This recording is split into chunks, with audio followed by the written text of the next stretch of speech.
Welcome to the Art to Heart podcast. My name is David Morn, and I'm a former corporate sales guy turned poet. And this is where we explore how finding your voice and creative expression can be the missing key to transform your life and the life around you. Thank you so much for stopping by today. Today I'm interviewing Chris Siders. This is a very deep, vulnerable, heartfelt man. He's experienced a tremendous amount of loss. He has flatlined. He died and came back in the hospital. And so we really go very deep into all things grief, loss, transformation, creative expression, healing, grieving, feeling, and going through the flow of life. This is one of the most beautiful episodes I've recorded to date. Very deep indeed. And this is also a very overdue episode. Chris and I began recording this interview at the end of 2022.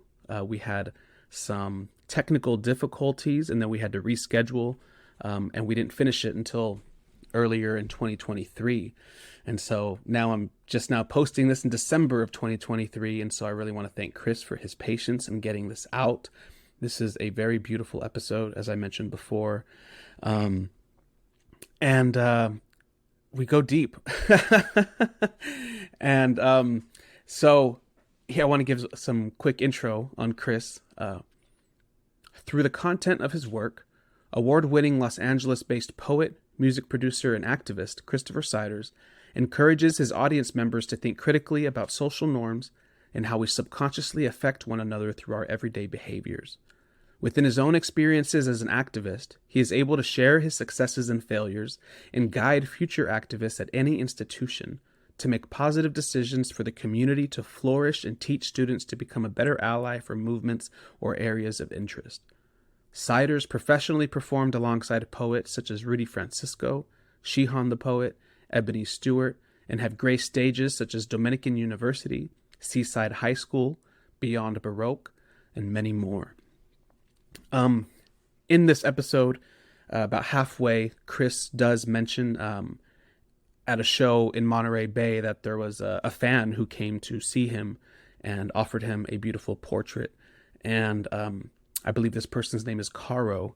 And Chris pronounces Caro as a she in this episode, but he corrected me after that the pronouns is actually they.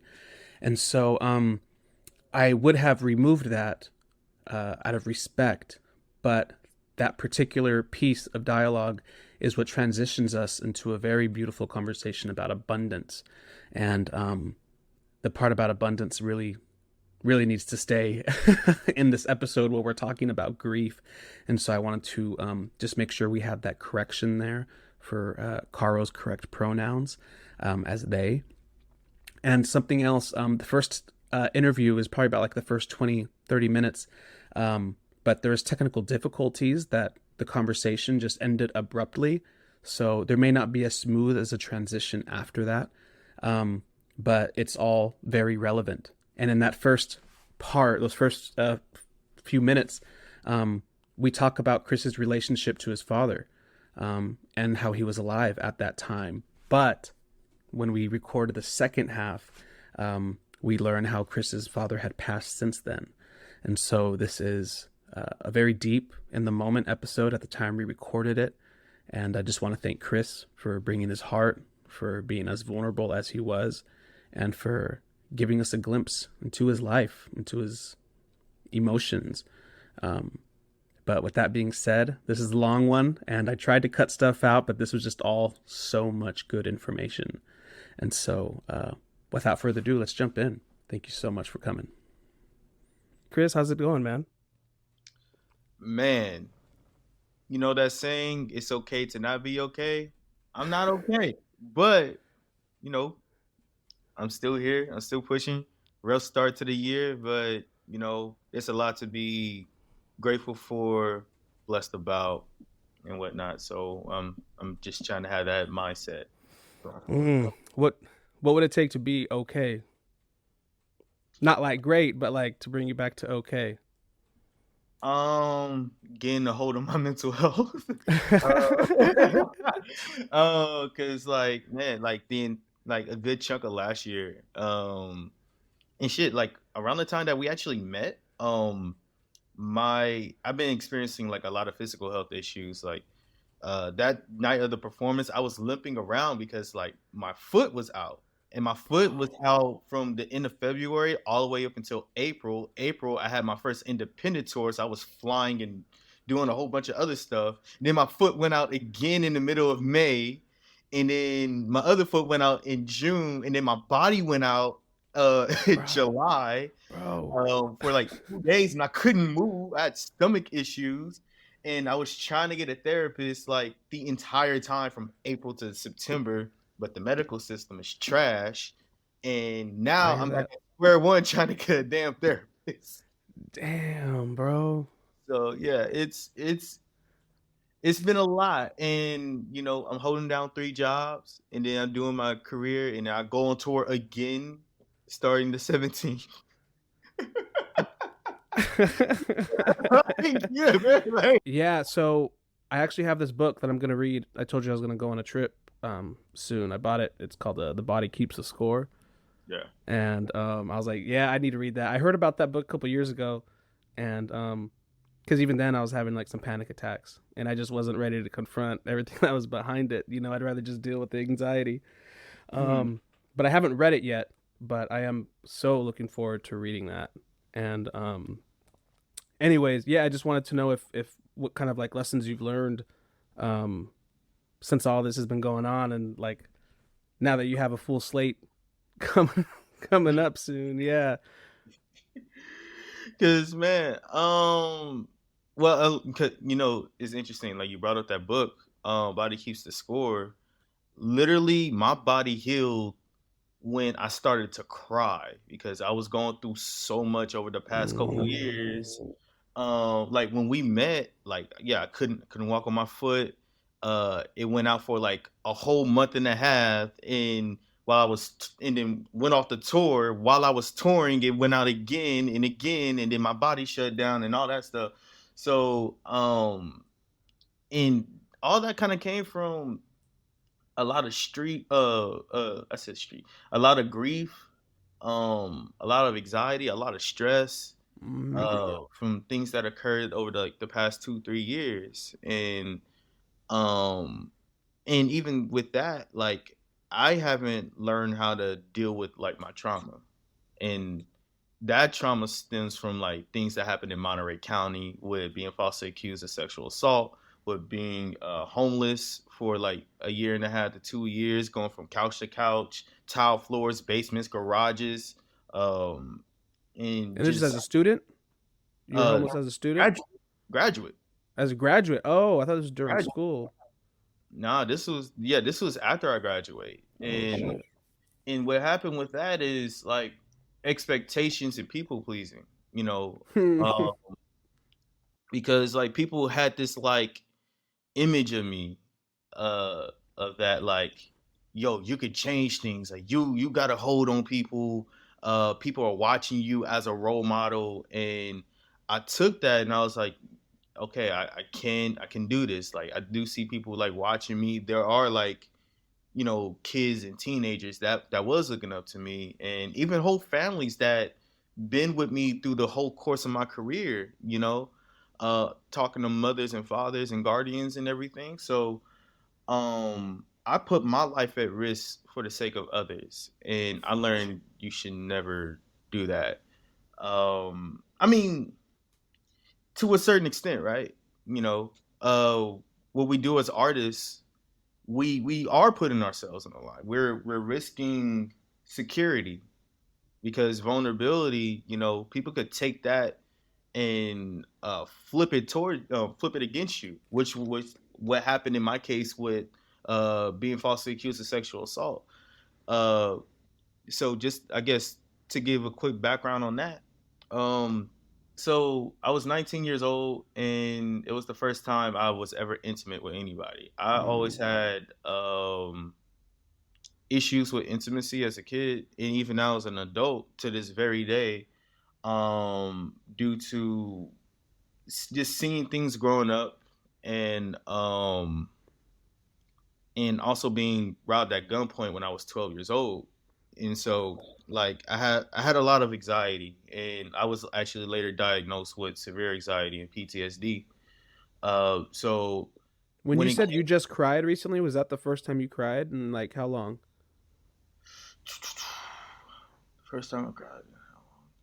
Was that Um like through all of this? You never cried through any of that, or you did, but it had just been a while. For oh because no, for the crying to be that healing, I imagine there was a ton of repression. there was a ton of repression, but I'm a crier. I'm Mm. 1,000% a crier. It's just that everything compiled up so fast. Okay, so before I get into like the case, I guess I'll just explain what happened like the past 2 3 years. Uh, I flatlined with COVID. I was in the hospital with COVID for a week. And on the third day, um, yeah, everything was getting blurry and then just went to black. And I just saw pink, white, and blue lights, and I felt that I saw God for the first time. So Was I God the don't light? So wait, so you died. Hold on. I think yeah. Yeah. I think we need Yeah. to chill on Yeah. that for a second. Like Yeah. you died, bro. I'd be Yeah. like, Yeah. I know. I just give him over that. Yeah, I died. Okay, next thing. and so was God the lights, or you saw the lights and then something else that was a God, I just saw the or lights. your God? You just Yeah. saw the lights. I just saw the lights. I just saw pink, white, and blue lights. And What did it feel um like? warm. It was definitely warm. It felt calming. Hmm. Um it was just like, oh wow, like I guess this is it, like Feel like peaceful, rap. weightless. Yeah, yeah, definitely that. Dang. Um and so And what was it like coming back? so when I came back, it was a bit painful. It's like they so This is doc just minutes, right? Because yeah, this is like immediately, right I when they have brought you back, or how long? How long did you flatline? I have no idea. Mm, I have no idea. that's I just crazy. woke up to a shot to the neck because they was about to put me in incubation. They was about to drill a hole and everything. Like it was, it was like that. And even like a good chunk of time at the hospital, I was relearning how to breathe. And there were moments where I was just sitting there and my heart rate would shoot up to 200, and I'm strapped to the bed. I can't move. So how is it possible? you know. So with all that, and yeah, I couldn't walk around the room. If I need to like use the restroom, I had to do it in front of them. And like when I did use the restroom, my poop was black. They'll have to wipe me down. I was too weak to even wipe myself, and they had to lift me back into bed. Um, So it's like so you had to get your life and energy back, like all of your life force left with you, and you had to kind of wait for it to come back. Yep. And even like after being in the hospital, when I came back Mm, home, I was trying to get realigned spiritually. And my friend warned me, like, she was like, all right, like, God is about to test you. And then, like, an hour after that conversation, everybody in my house got COVID. And my dad, he's been dealing with, like, a lot of health issues. Even just in 2021, like, he was in the hospital for heart surgery, heart damn. transplant surgery. Heart Um, transplant surgery? yeah, Oh shoot. How's you yeah, doing? Okay now? he's doing okay. He's doing okay. Damn. It's yeah, it's been a lot. And so yeah, dealing with COVID, and then my dad's health, and then I lost my music group. I was part of a music group, Shadows of Society. We've been a group for over 10 years, friends for over 10 years. We don't speak anymore. Um I had to essentially start over with my entire life. Even from the way that I look, I was over 330 pounds. Now I'm 157. Um, Damn. and Congratulations. uh, thank you. But like even with that, like I deal with body dysmorphia, and that's so uncomfortable because every time like I eat something, I feel the need to like jump on the scale to see if like Mm. I gain weight. Um, like I'm so paranoid with it, and even so now, of just where I grew up at.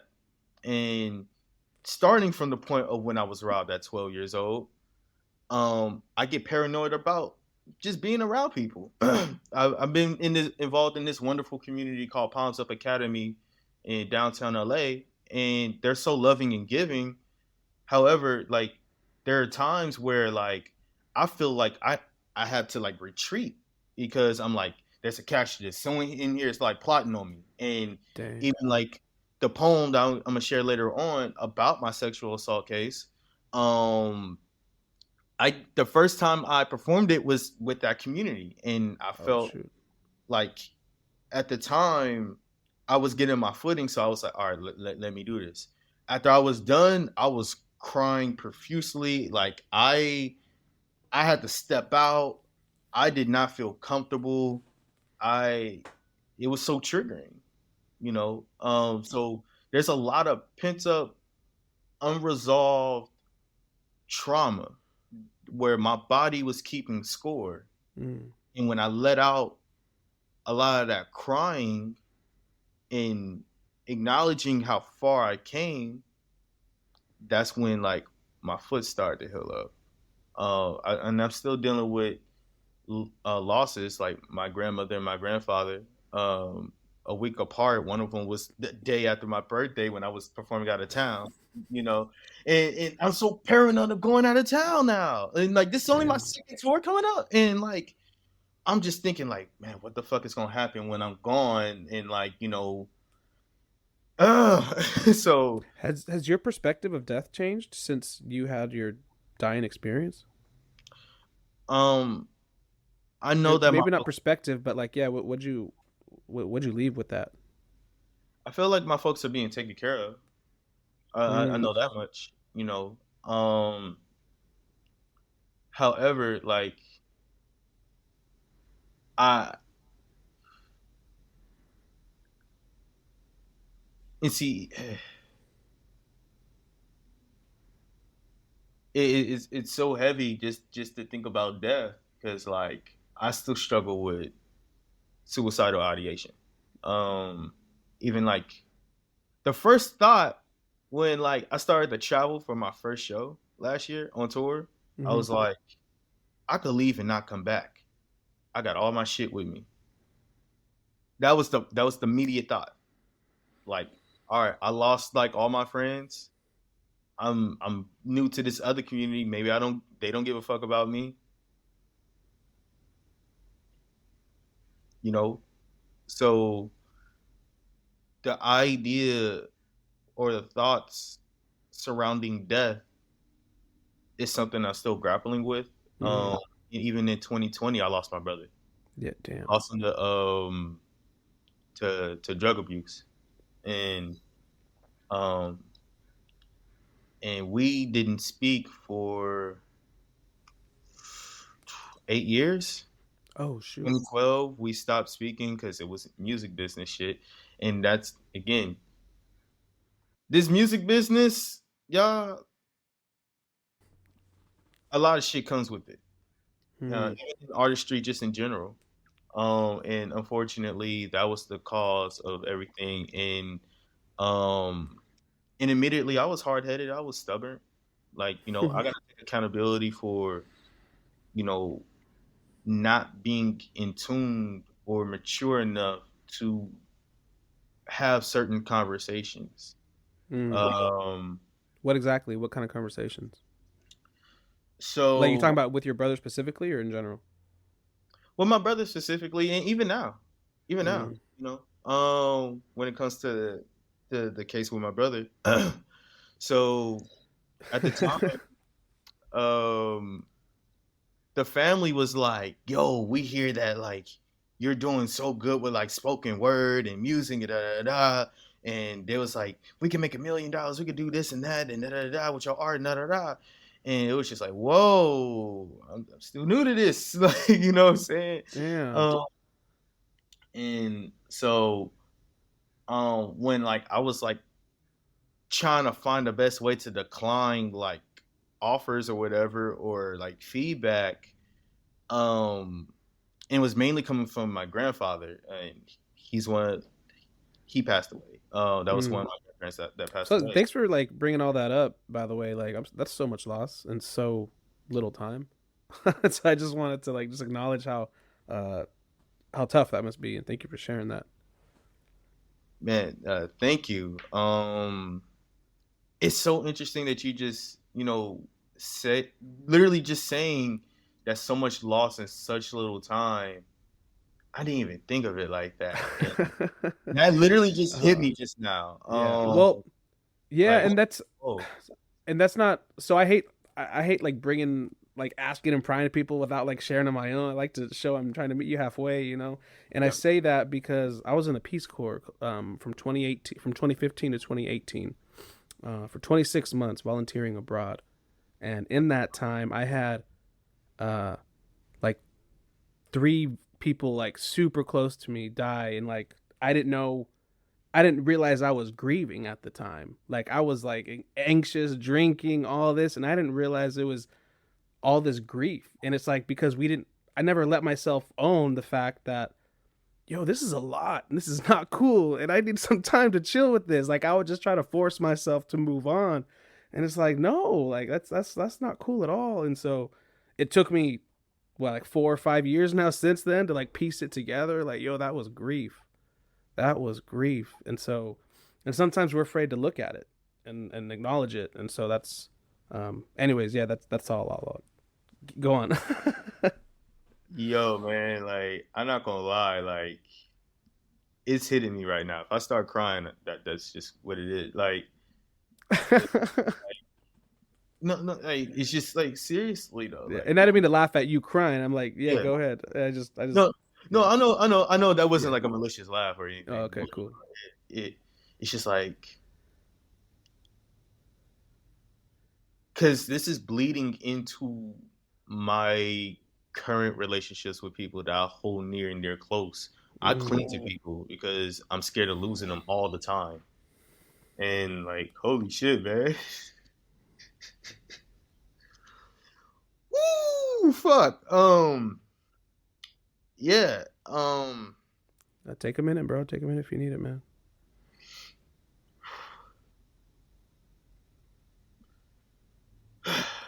um, yeah. So our brother, yeah, that was before COVID. Um, and then like literally almost an exact year after COVID, my grandfather, and then a week later, my grandmother. And Um, these were married. These are the same pair of grandmother and Different grandfather. sides of the family. Different sides of the family. Either way, not like to lessen it. I just wanted Yeah, to yeah, get context. yeah. Different sides of the family. Um, and these are complicated relationships. Mm. Um, when we talk about generational damage, right? You Mm. know, it comes from somewhere, and That's for whether damn sure. yeah, and it's whether it's um, events that transpired or someone in the family, you know, and unfortunately, a lot of the generational damage my mother endured started with my grandfather. Probably Um, beyond that. Probably, I Yeah, mean, I'm sure it's even beyond that. That's just like what yeah, we can see. You know, our lifetimes are so long. yeah, of course. And I'm just like just Yeah, speaking from the stories that I know correct. with my mother and then my grandmother and then my uncles, you know. Um, so there's been a lot of conflict with thinking about him and his death and Mm. um like yeah, it's a very complicated relationship. I wasn't, and because of like all of that, knowing all of that, like I wasn't really close with him like Yeah. that. Um, and he used to wonder why you don't come visit me like often or like talk to me, and it's just like there's so much that I heard and like you know, and things that you may think I don't know that I know, like Yeah. um, and the interactions between me and my mother, like it as fucked up as it may sound, it started with you. you know, and so like that's a tough thing to let go, and because of the things of some complications between me and my mom, she's a great mother, um, but enhancing or understanding emotional intelligence and communication and the lack thereof, you know, my mother, my the communication between us both. That's why I learned all these things, and it's not where it should be. And I'm not Mm. trying to place the blame on her, but her experiences with my grandfather, that's where it got fucked up. So, I can relate, man. This is all the work I've been doing like these last few weeks and months. Like ever since I left my job, I just like kind of took some time to came back with family and shit. But I know I needed time to dive inside myself and to like just face some of this and figure it out. And like honestly, I'm at a this just this week. Literally, there's a reason we're having this conversation right now. Like I am dealing with all of the same exact shit. You know, like I have been so resentful towards my grandma because of how she treats my dad, and then my relationship from that. And mm, then he's just like, "Why don't you call your grandma more?" And it's just like because like it started with her, and it did like start with her, but like and so it's like you see how things are, and then you see what they should be, and then you just fill that gap in with like bitterness and resentment, and it's like I'm my dad. Like everything I dislike about him, it's about myself. And I want to say dislike about him. I think it's more just yeah, like things that you resent or you can't get over or you blame. Um, and that's the shit no one wants to touch with the 6 foot stick. What's up, guys? So this is where the first interview ended, and now we're gonna jump into the second. Thank you. So, yeah, catch us up on what happened with the first leg of the tour that you just finished. You said you've been gone all month. Yeah. So much happened. Man, I wish I would have brought the folder with me, but shout out Caro. So I went to technically my tour started in January. It started with Breaking Sound and then performing at Adults Only with Breaking Sound LA, and then I was gonna like hit little small venues in around the area and then head to Portland, and then from Portland go to Washington, do Washington stuff and a whole bunch of different things. But hit a snag when the untimely, unfortunate passing of my father. He passed away on Valentine's Day, and and and yeah, so I had to put off Portland, and then like I went right back to touring like a day or two after his funeral.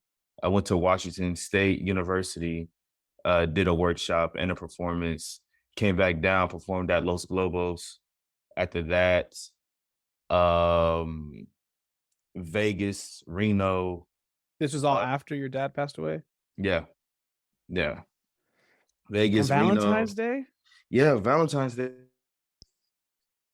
So what happened was, that was the most wild of my entire life, and I've been through some shit. I've been through some shit, and I've seen some shit. So the events that led up to it, it was my dad's birthday, and my uncle came over, and he made this Build-A-Bear doll with with my dad's my grandmother, her voice built into it. She passed away a day after my birthday in September 2021. So then he came over, he yeah, gave him the doll, and he was just in tears hearing her voice, and it was a really emotional moment for everyone. And uh the very next day I was walking down the street. It was 7:30 in the morning, and I was meeting up with a friend at Santa Monica. She's been helping me get into Buddhism and the practice of it. And yeah, and I'm walking down the street in my neighborhood, and this car started to follow me. And when I noticed, I turned around, I looked, and this guy flicked me off, and I flicked him off, and I kept walking. I know it's wild. Like again, 7:30 in the morning. And so yeah, I kept walking, and then he pulls up to um a parking lot next to me, to the left of me. And then he was just like, like waving me down to come to the car. And I was like, okay, like that's weird. So then I kept walking, and then I looked back, and he's whipping out of the parking lot, and then got on the street, started to again. And then I was like, oh shit, here we go. So like I'm speed walking now. And then he cuts me off in the driveway, like that's like in front of me.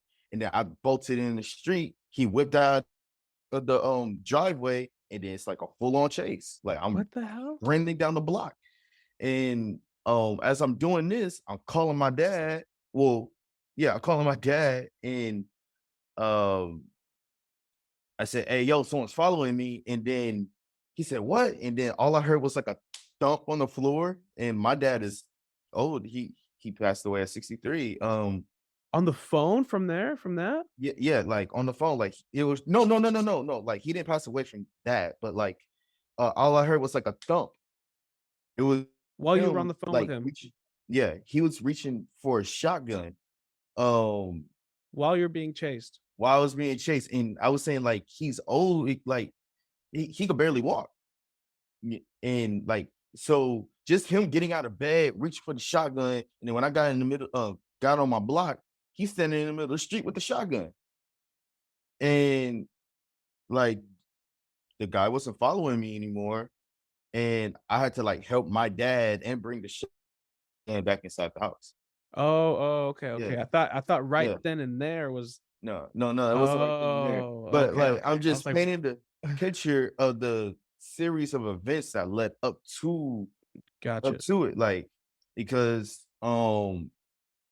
yeah, again, like with my uncle coming over bringing a doll, and then me almost getting kidnapped and being followed and all that stuff. And when I got to the Buddhist temple that day, like I like was screaming so loud, like I had so much anxiety because I was going through a lot at that time. um and a couple days later, February 2nd, I was DJing in North Hollywood for a friend's birthday party. And I was going through a lot of things with my depression, because I was going through a breakup at the time. Um, and I kind of turned to some vices and different things of that extent, and I'm not proud of it. S It was already Human. like yeah, like it was already like a really emotional time for me. Um, and so the yeah, so I was done with the DJing gigs, and it was like super late. Got to my friend's place at West Hollywood at 4:45 in the morning, and I got a call from my sister saying like, "Hey, dad had an accident." And she's like crying frantically on the phone. I'm like, "Oh shit!" So I get in the Uber, come back home, and um yeah, my sister takes me from home to the hospital. The hospital's in Torrance, is St. Mary's. And um and when I got there, like paralyzed, the entire left side of his body paralyzed. Um Yeah.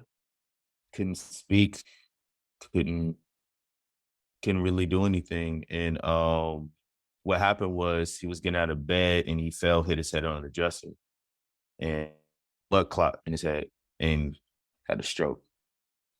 Um what did it was Because doctors were saying that it was looking promising that he was going to survive it.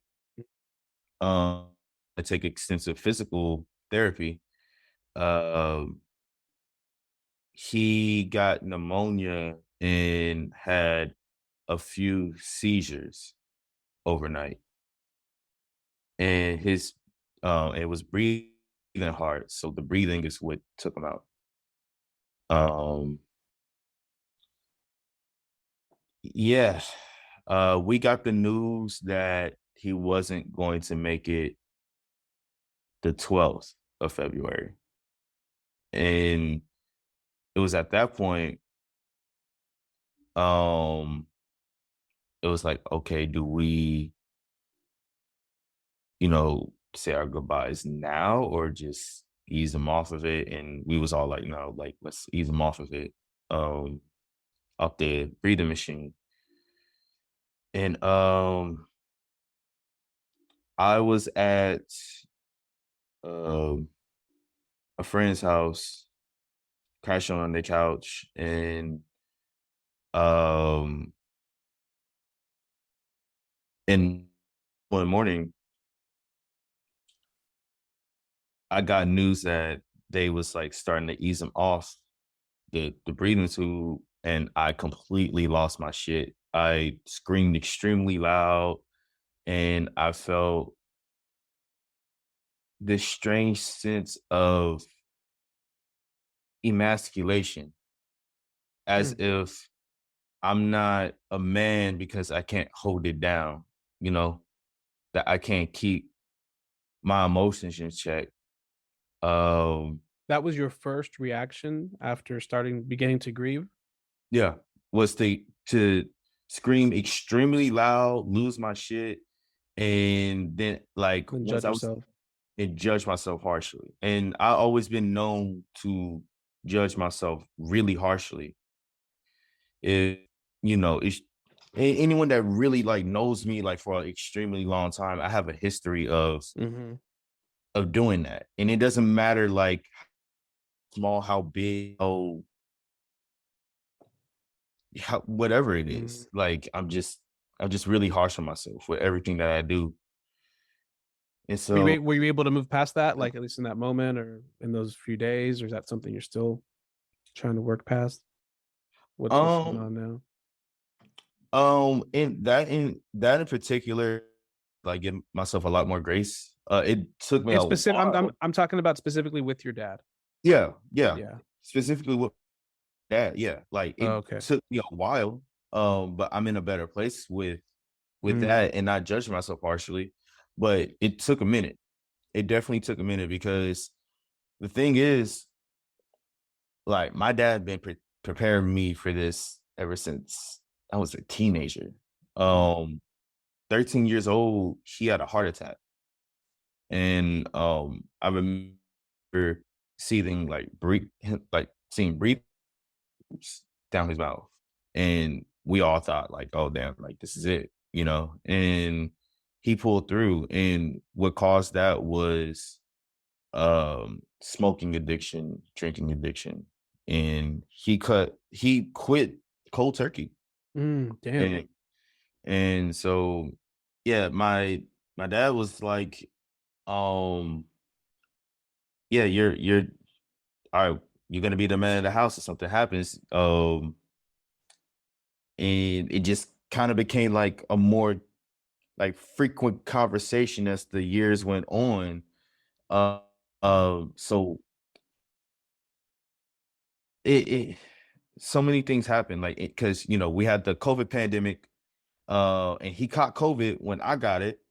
Mm. Well, when I was recovering from it, and out of the hospital with that experience, and a few months later, he had a heart transplant surgery, and we was all terrified about that. That sounds terrifying as hell, yeah. Yeah, and it was just like, yo, God is good. Like God got him through everything. I heard And even the recovery of that is excruciating. yeah, and he was recovering well. Mm. He was recovering real well because the reason why he really needed it is because like he will walk and will randomly faint. and it's like he could Fingers. just, yeah. When you said that he would prepare you and you would talk about it every now and then, what were those talks like? I just And remember was it just with you or with the whole family? it was just with me, Just with you.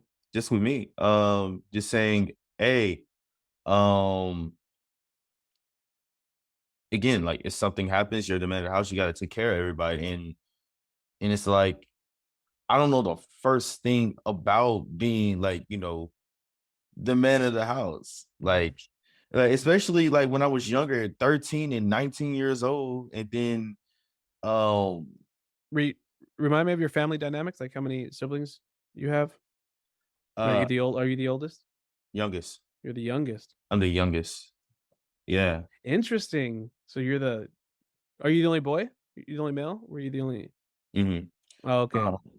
I have other family members that I consider brothers because we literally like grew up together. Okay. And Well, I yeah, just brought that up because it's not every day you hear the youngest being told they're going to be the man of the house. yeah, yeah. But that makes sense. Yeah, like, and yeah, I have brothers that I literally grew up with, like that lived right next door to me as a kid. Mm-hmm. No, um and Carter, he was one of my brothers. He passed away March 2020 to a drug overdose. So This year too, or uh, last year? March 2020. Oh, I thought you said March 20th. Okay, March 2020. Damn. But I did lose a cousin this past March to sickle cell. Damn. Yeah. So it's been a lot of grieving, a lot of shame, a lot of anger. Because I remember when I would go out a lot, like there's this look my dad would have on his face, like, you going out again and Mm. again and again. And like, because at the time I had 3 jobs, and like I had so much shit to do, and I was DJing and I'm still DJing at the Museum of Contemporary Art, and then like I had my tour, and then I was working on my 4th book, and things was like and still moving. However, within that hell week of like being followed and all that other shit, I Mm-hmm. actually lost my 3rd job. Like I got fired because of Your some, third job, you said it? yeah, my 3rd job. Mm. I was fired over some bullshit. Because yeah, I kind of don't even want to get into that. And um, all I know is that the motherfuckers been using my name for clout, and I don't appreciate that. So, like, if y'all see this interview, get at me because I don't want to fuck with that. what So what has grieving looked like for you? When you said you've been grieving a lot, anger, so your a grief is lot of anger. manifested in your anger. Hmm. And it's interesting that like friends look like when presented with certain situations, some friends will be like, "I'm surprised you're not like really angry about this," and and I'm like, "Oh no, I'm pissed. I'm mad. I just don't show it." Because the thing is, as a black man, if you show it's emotion, especially anger, that will get you killed. That will get you hurt. So in this case of me being anger, I don't want to portray the angry black male stereotype, you know. So I got to keep a lid on my emotions at virtually all times. And it's so hard to hold it together. Your Uh, performances make more sense now. that's That's why where you let it all out. You just leave it all on the field, so to say. I'm so intense with That's the why you be state. staying. That's why you're staying on tour. That's why you're always moving. Damn. Oh shit. I would. Because like, Damn. yo, like I I love my folks, but like my mom does not show emotion around me. She does not like to show emotion. So when I do catch her crying, And I'm like, "Mom, let it out, let it out." And because like in the midst of like her revealing herself, I want to be there and grieve with her as well. I want to let her out too. Mm-hmm, mm-hmm, But then after a few minutes, she'll be like, "Oh no, I'm good, I'm good, I'm good, I'm fine, I'm fine." And then mm-hmm. I'm like, "I'm still in this place." and then And it's like, so hard to just like say that. Can we stay here a little while longer? Like, mhm, yeah. And then my sister, she just doesn't show it. She just doesn't show it. I only seen her cry the night that we got the news and at the hospital when he did pass. mm. And so um So has any of your grief involved you allowing yourself to go and cry and mourn, or is it mostly just with anger? yeah, I definitely cried Okay. and mourned, but the main ways has been like screaming violently. Um Mm. my friend Liz, the night before the funeral, like I had to call her and like, "Hey, can you take me on a night drive?" And like I lost my shit in the car Mm. and I screamed out the window and I lost my voice. And the family had me perform at the funeral. And Your family. yeah, yeah. Um perform at the funeral and then I had a performance in Washington like a day or two after, you know. So Is and having that tour right away, is that something you wanted to have so you can make sure you had that outlet? Or is that just something like you didn't want to cancel for? I mean, I'm just yeah, I guess I'm just kind of wondering why that's something you didn't want to reschedule again, or the decision behind like kind of not staying home, or if that why that wasn't an option. that's something that I'm still kind of deconstructing a little. Um, Mhm. because my dad always told me as a kid, like, never let anyone fuck with the money. So you doing good. You always put your best foot forward. If someone gets in your face, if something happens, whatever the case is, never let anyone fuck with the money. So the day of his passing, I actually um had a performance that night, and I was supposed to go to Portland the very next day. Um, I remember after we left the hospital, we was home, and then after 2 hours, I caught the bus to Hollywood to do the show. And um, before going on stage, I cried a lot, and I did my part of the show, cool. And then afterwards, I broke down again, Mm. and then after the whole event, went to the homie's place, and while they was out celebrating, I stayed in their place and I was making music. I banged out like 3 to 5 songs and just making the beats and then just writing. And because again, it was so many things going on at the time, um, just emotionally, alongside with my dad passing. So in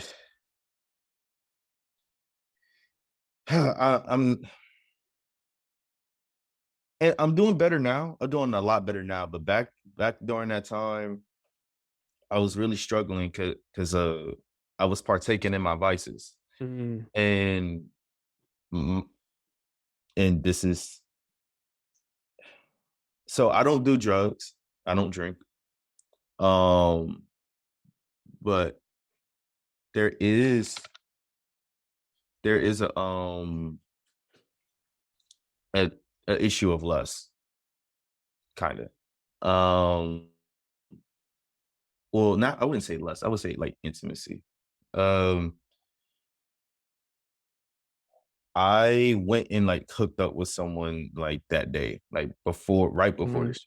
And that person, um, it was a complete stranger, and they were saying like, "Yo, like, are you okay?" Because like I told them like what happened. Oh, that's my dog. Yeah. So they could tell right away that something was up with you. Oh, you said you told them. You said you told them. yeah.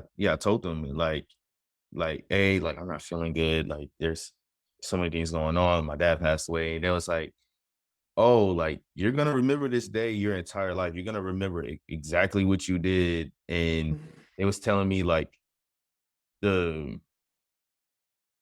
they they they said like when they lost their mom, um, they remember vivid detail what happened that day, and that happened about 3-5 years ago. That's what they Mm-hmm. told. Um, and yeah, um, with that, at the end of March, before leaving like home for like a month straight, I drank a little. Mm-hmm. I wasn't drunk or anything. I wouldn't even say I was. I don't even know what it means to feel buzzed too. That's another thing. So, but because I truly don't do anything. Yeah. So, but the fact that I did these things, it just feels like so out of character, you know? Like I'm not sexually active like that. And Well, I I don't mean, drink. that's So I I think don't know. that's your grief too. You know, that's your grief too, especially in the immediate aftermath of it. That's gonna manifest in who knows how many different ways. It's a new way of existing. You know, when you start to grieve, it's like you're kind of you're entering a different dimension in some ways. You know, and it's like, yeah, that's stuff that we never really talk about, but like you're kind of in your own portal thing, and you're like your own energy of there's like an in between that kind of happens during that. You know what I mean? And so it's like it's really unexplainable, especially because no one ever talks about it, and no one ever gives each other the space to even talk about what it means besides just crying. And then usually a lot, you know, you weren't alone in judging yourself right after crying. That's so many people. You know, I remember when my grandpa passed away, we were in the hospital, and my dad, he just kind of turned and faced the corner and just put his head down to cry by himself right there. You know, and it's like even in all our own ways, we're all trying to hide it, and it's just ingrained into us so much. Mm. Um, yeah, so it's gonna come out in 1,000 different ways. It's gonna come out who knows how many different ways. And that's like, yeah, that's the interesting thing. Because with that, with the lesson of drinking, I made an album, and I made this album in a week Whoa. because I was so distraught. Um, I was because wondering, I was like, he has another album coming out already. Jay just launched his other one like last week. I was like, yo, so that makes sense. That's yo, creative energy is a way of grieving too, man. It just wow. Anyway, I I interrupted you. Sorry, but go ahead. oh no, you're good. I actually have, including this one, I have 3 albums that I made in the span between um mid-April, because that's when like the one that's coming out soon, it was officially finished, like mixed and mastered and everything. But I've written and produced it all in a week. But yeah, between like mid-April to the very last week of December last year, I made 3 albums. One of them is a double disc. Damn, dude. Do I was you so distraught. I have a lot going on. yeah, of course. I'm curious if you have anything from that that you'd like to share. Like to kind of give space for that. um, like a verse or something? Is that what you mean? A verse, or if you have a poem you've written in that time, or if you want to like just rap without music. I don't know, whatever you got. But I think you know, because we're talking about that being a way of grief, and so I think it'd be really helpful to kind of see the kind of art you've made while Uh, experiencing that. I mean, obviously you don't have to, but it would. I think it would. I think Actually, it would do it some service yeah, okay. just to give it some air to breathe and kind of celebrate it in a way. There's a song off the album that's coming out this month, um, in May. It's called A Sunset for the Deceased. Mhm. Um, and yeah, I'll share a few lines from that song. Sunset for the Deceased. Um, I said, fatal attempts of catching skies to find a rain, falling to only step my past the rain, a dead service upon a road. Mornings where my mother face attempts to shine through the dark side of our melanated hue. Father bestowed lessons before his passing. Yeah, that's all I remember. So yeah, that's your few lines. You gotta get the album. Bro. Yeah. No, for sure get the album. Melanated Hues. You had a really tight flow. Yeah. Thanks, man. Yeah. Sorry for putting you on the spot like that, but Oh no, it's cool. It's cool. It's cool. Yeah, I just have so many, again, so many songs I've written since then. So like it's kind of like hard to process everything. And also with me, like getting back from Humboldt at 3:30 to 4 a.m. this past morning and only sleeping for 2 hours because my body wants to wake me up at 6 a.m. randomly. I don't know why. And the crazy thing, so that's like a 10-hour drive. And I was with the homies. So from Humboldt, yeah, it's a long ass drive. we had to leave right after I was done with like my 20-minute set. So like, yeah, I was performing and then I was like, oh yeah, we gotta go. So like I'm fried. I did like 5 back-to-back shows in that week.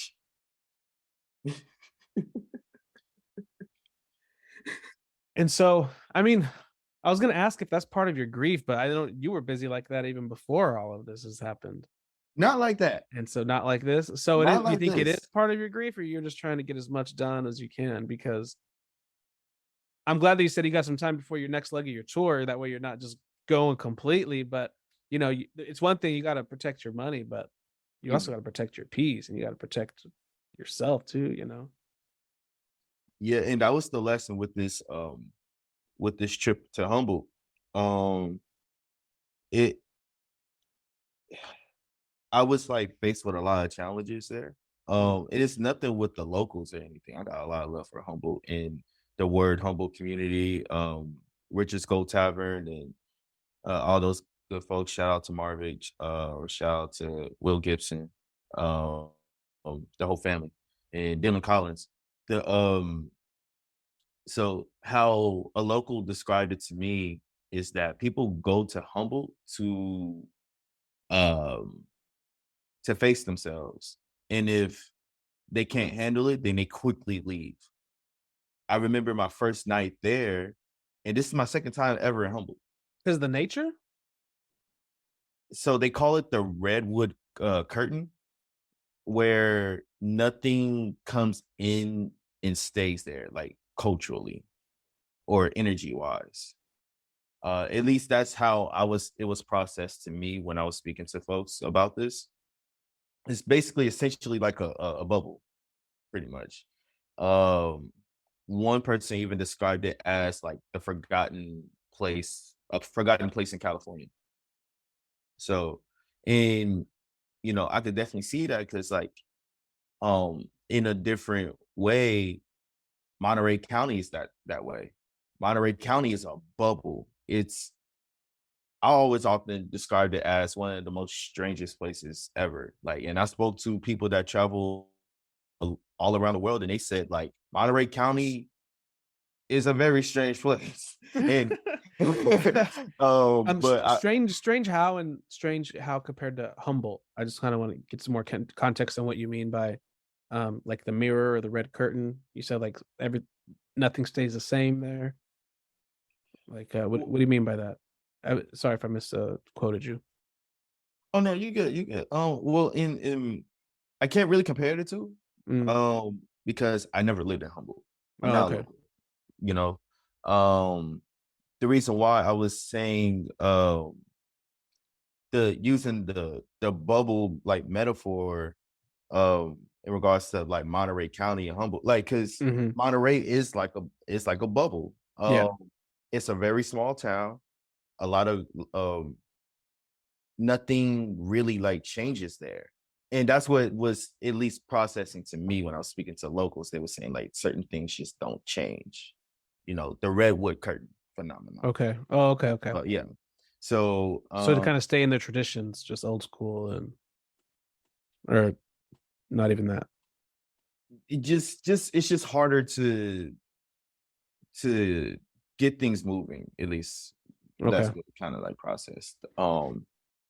So but yeah, being there, yeah, I was just like, nah, man, I want to go home. Like it was something where like that was just like really challenging like my core, and I just felt extremely uncomfortable, and I couldn't like really pinpoint it. But I remember there was something someone told me a while ago. I forgot who told me this, but like they said, if you want to be closer to God, go in nature. Yep. Humble, it's a forest. Yep. You're surrounded by nature. Went and Um, visited a friend there in college, and I was like, I was walking with her to her class, and we're walking through a trail. We're walking through the I was like, what? This is you're walking through the forest to class? Why did I know about this? I would have gone there. Anyways, that was a little quick detour. yeah, It's and beautiful. It's gorgeous there for sure. definitely. And so the experience that I had was this happened. This was what grounded me. This is what made me feel more comfortable and like facing myself. And honestly, after this experience, I felt a lot more at ease. And actually, I feel actually kind of happy. Like, I know it really seems strange with this like heavy conversation now, right? But I actually feel a lot more at ease. I'm just tired because of all the traveling and everything. Hmm. Um, so um me and my two friends that I traveled with, Tani and Zen, we went to a zoo in Samoa. It's in Humboldt County, and right next to it, it's like a small little park slash forest. We went through the forest, and it was just supposed to be a peaceful, tranquil walk. Everything's cool, everything's great. Um, and we got finished with the trail, head back to the car, and it was like the keys is missing. Someone dropped the keys, and I had an hour. From that point, an hour to my next like scheduled performance. And how far were you from the scheduled performance? I think 10-15 minutes away from that Damn. point. And like, Chris, like, I'm about to start walking over there to get those keys right now. and yeah, yo, like, and so the thing was like, okay, you know what? Tani called AAA. Zen stayed at the car. Me and Tani went to the forest and like try to retrace our steps and like find the keys. So I'm looking at the ground like really intensely, and I'm right behind Tani. I look up, he's gone. After a few minutes, gone. I'm like, that's weird. Like, that's very strange because it's just a trail. Yeah. And so I'm like, okay, interesting. I didn't panic. And this is when I realized that when it comes to life, everything is a choice. Hmm. How we respond to things. Yeah. At that moment, I could have very well lost my shit.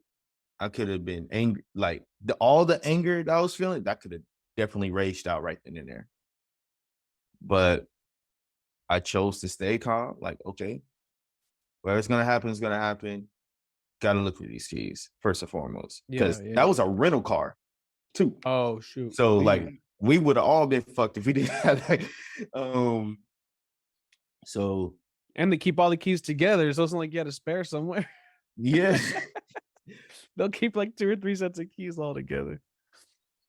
So then, after like 10 minutes, something was telling me, start talking to my dad, and had this intense conversation with my dad. And I was asking, like, how did you keep it together in days that, like, you didn't know what to do? Like, days where you wanted to, like, give up. Mm-hmm. Um, and, like, how do you love from, like, a place of anger?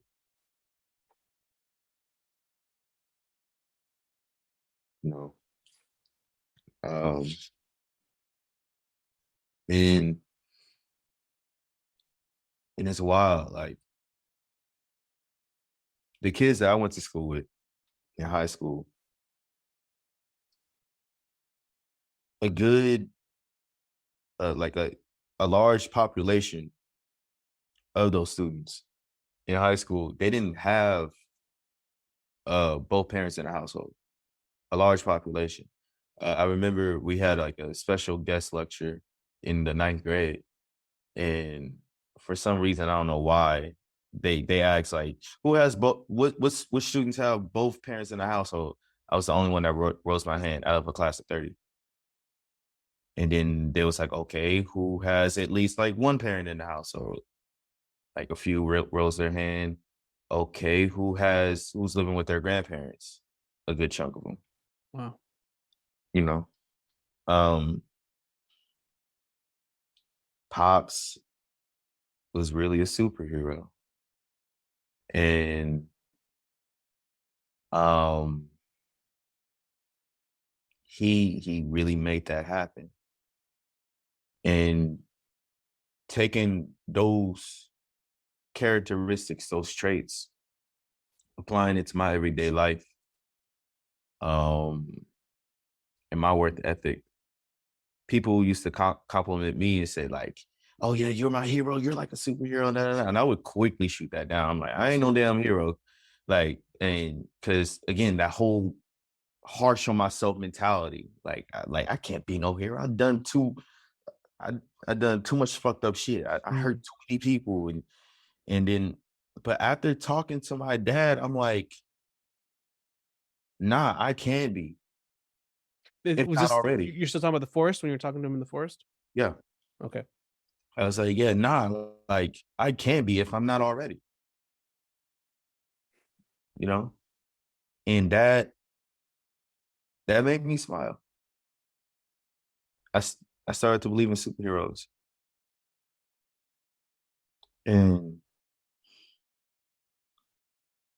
funny thing is, right after that, I got the call from Tani. I Found the found the keys. keys. That's how it works. That's how it works, man. That's how it works. Wow. Your dad just needed to talk to you. It was all meant to happen. Hmm. And That's that day, beautiful, man. yeah, and that day, well, that night, did the show and connected with some folks, and I started to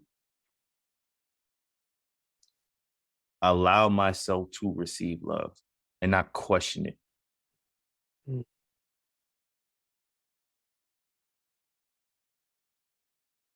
Not question it. Those are 2 equally hard battles. Receiving it and then not questioning it. Damn. Yeah. And What are the residual? How has that impacted you now? This was just yesterday then, a couple days ago. This is recent, very recent. this was just last week.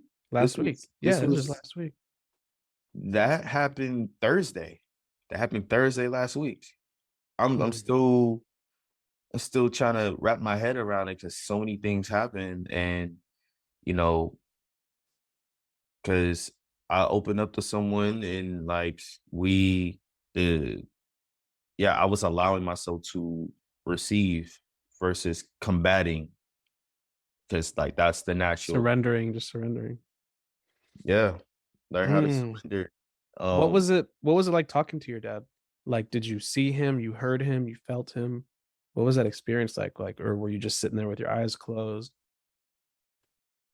I was just walking and just said everything that was on my mind because it was again, I carry so much guilt and shame because I kept thinking like, yo, if I was at home instead of like working all the damn time, if I helped him out with his weight loss, because he would always get on me like, oh, like, can you help me like lose weight like what you did? Because um, Mhm. I lost over 160 pounds in a year. I was always the big kid. I'd never been this small. So this is through the fair. 160 pounds in a year. I think you mentioned that in that last time we talked about. I don't remember that. No. 160 in a year, bro. Holy shit. Yeah. God told me to step on the scale one day and then it just clicked. um Well, what's God gonna tell you go to lottery, right? Like, not kidding. I mean, hey, actually, Now that is a lottery. You got your health. That's a fortune right there. Mm-hmm. That's Actually, you shall receive, you know. damn, man. And so, like, yeah, it was just a lot of guilt and a lot of things that I buried on my heart and my soul. Cause like not only with him, my cousin that passed away in March, I was kind of the same way with her.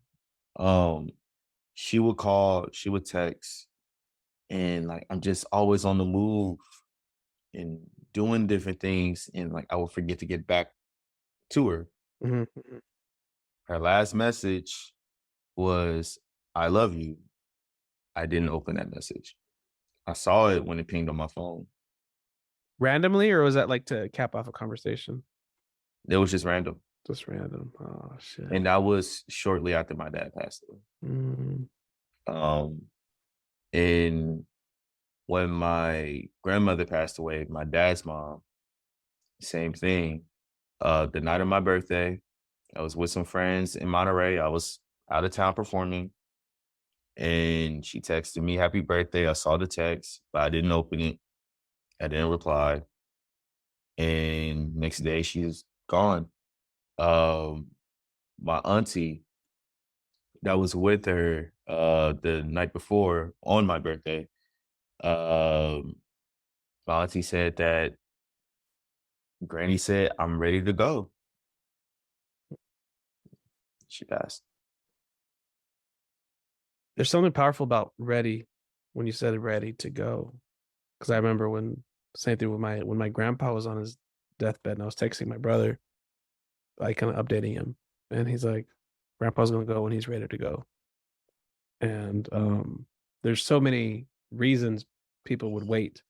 I just finished taking a class actually like last night about this, and yeah, essentially like you'll find a reason to wait for something if there's something like if there's someone you need to hear, there's someone you want to hear from, whatever the reason is, like typically there's like one last thing you would want to hear or something like that. But like people wait. There's been people in like comas for who knows how long, or just in the on yeah. Anyways, you're getting off point, but yeah, I think that's just really beautiful that just when they're ready, and it's really hard.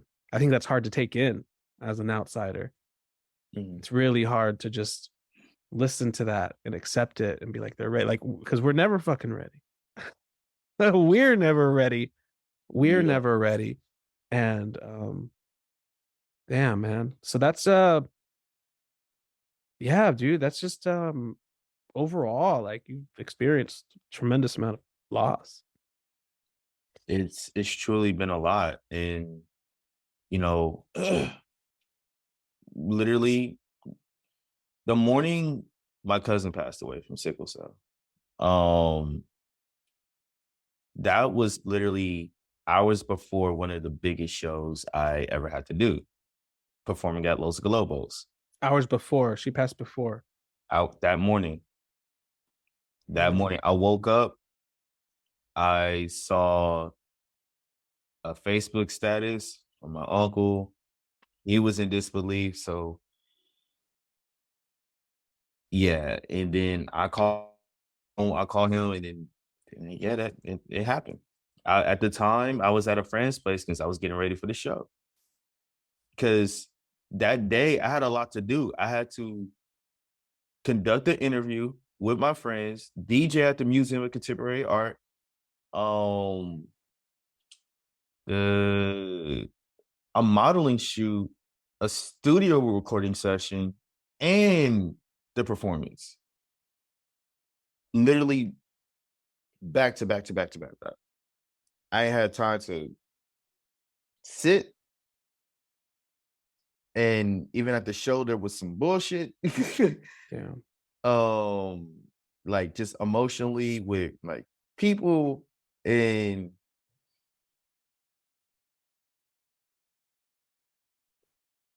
something that I was going to ask you a question earlier, and what you just brought up reminded me to ask it is sometimes it can be very hard or difficult to notice or experience, but often, and not even just with life or with the life of a person, but when something dies in our life, whether it's a relationship, whether it's a part of your identity, whether it's a hobby or an interest, whatever it is, usually when something dies, there's usually a new life that follows.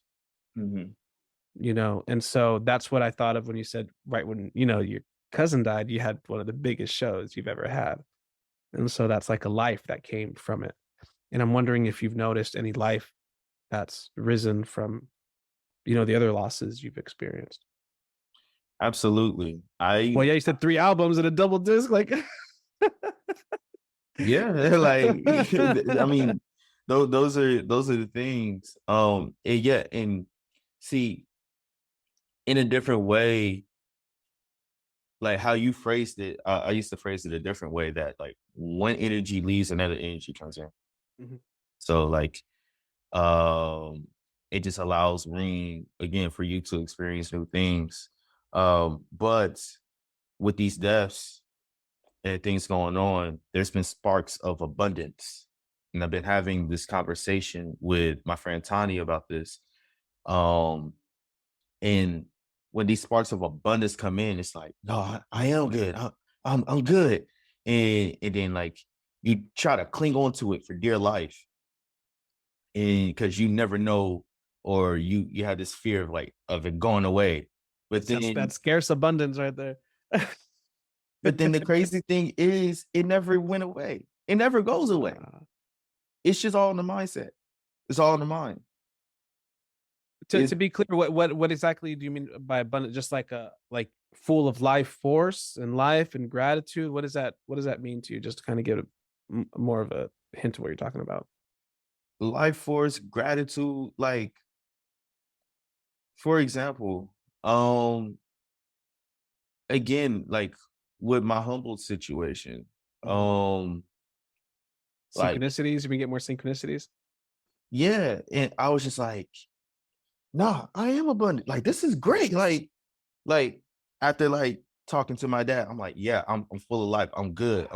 And then like next day, had the show, packed fucking room, and like, you know what I'm saying? And like, I'm taking more risk with people, in maneuvering in these spaces and cultivating relationships with people. And I'm like, nah, I'm good. I'm fucking good. And the crazy thing is too, I had a whole full circle moment.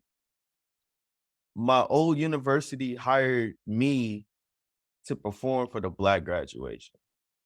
Oh shit! At Monterey Bay. Monterey Bay. I haven't done that. I never done that outside of being a student. And I think this is the first time where like it's a legit musical act in the middle of the ceremony.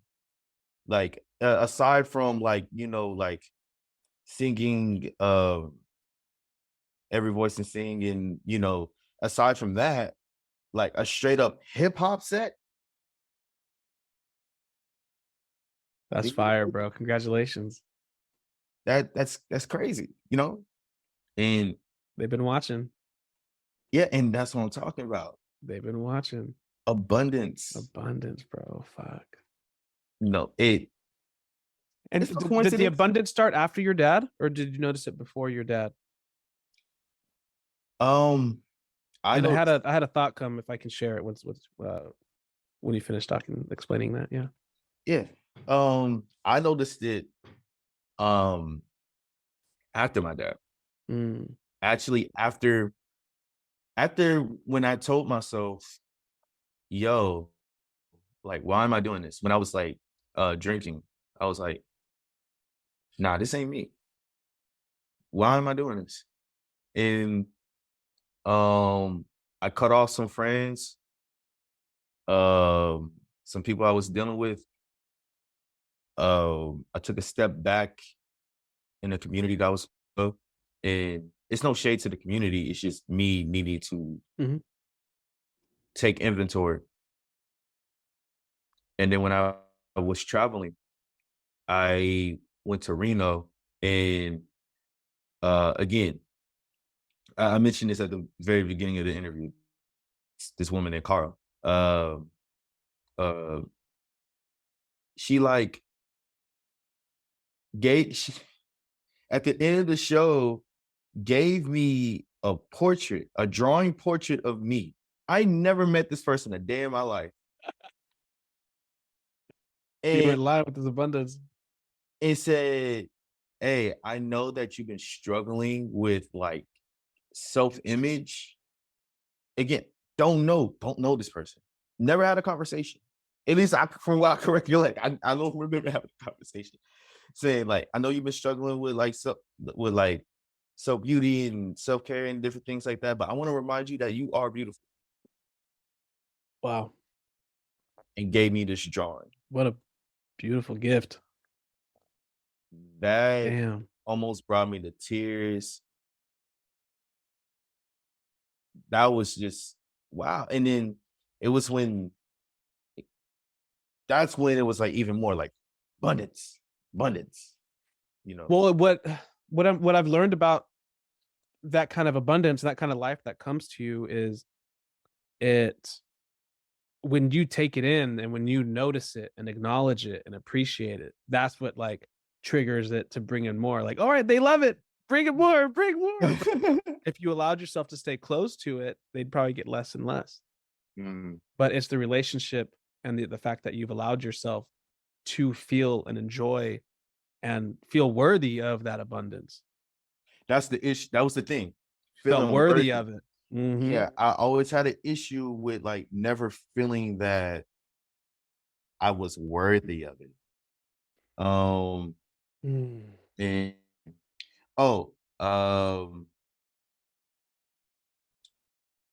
yeah, I just felt that I was never worthy of it. And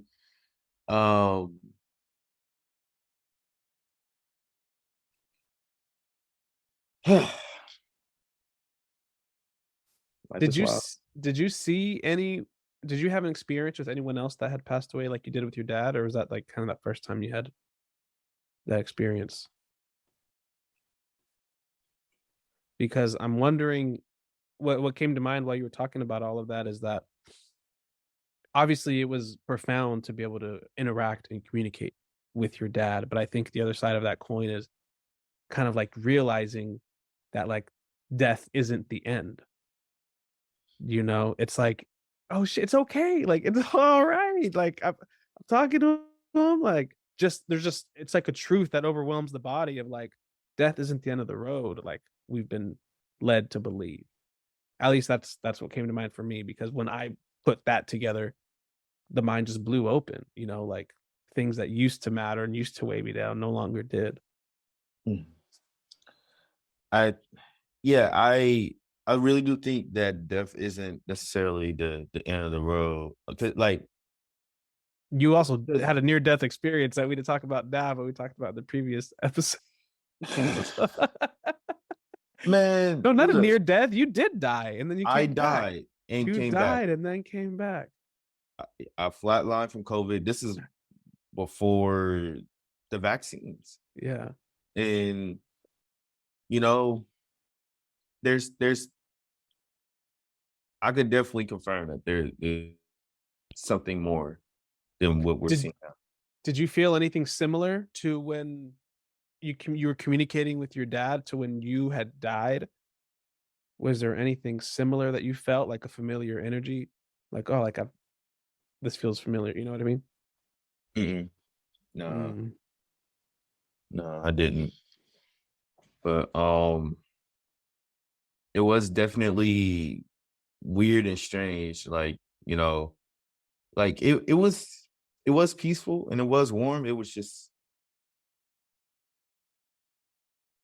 you know, just one of the things you can't really describe, because I just saw pink, white, and blue lights, and I'm just like, yo, this is weird. And then yeah, and then God brought me back. It was like, nah, you ain't done yet. You ain't done yet. You still got more shit to do.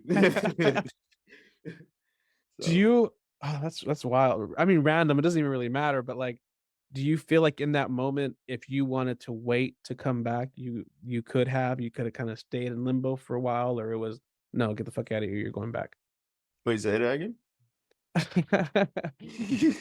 When you died, you said Uh-huh. you're around the lights, and then you're like, no, just kidding, I have to go back. Like, was it a decision for you to come back, or you were brought back and you just Oh, came to?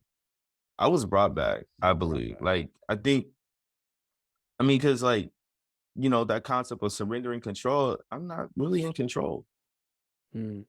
I'm not. Like, just like I was placed in that situation, like Is that the lesson you learned from that experience, or you already felt like that before that happened? the lesson with that experience is the mind is a powerful thing. And like, if you're not careful, you can slip up and kill yourself Whew. on accident.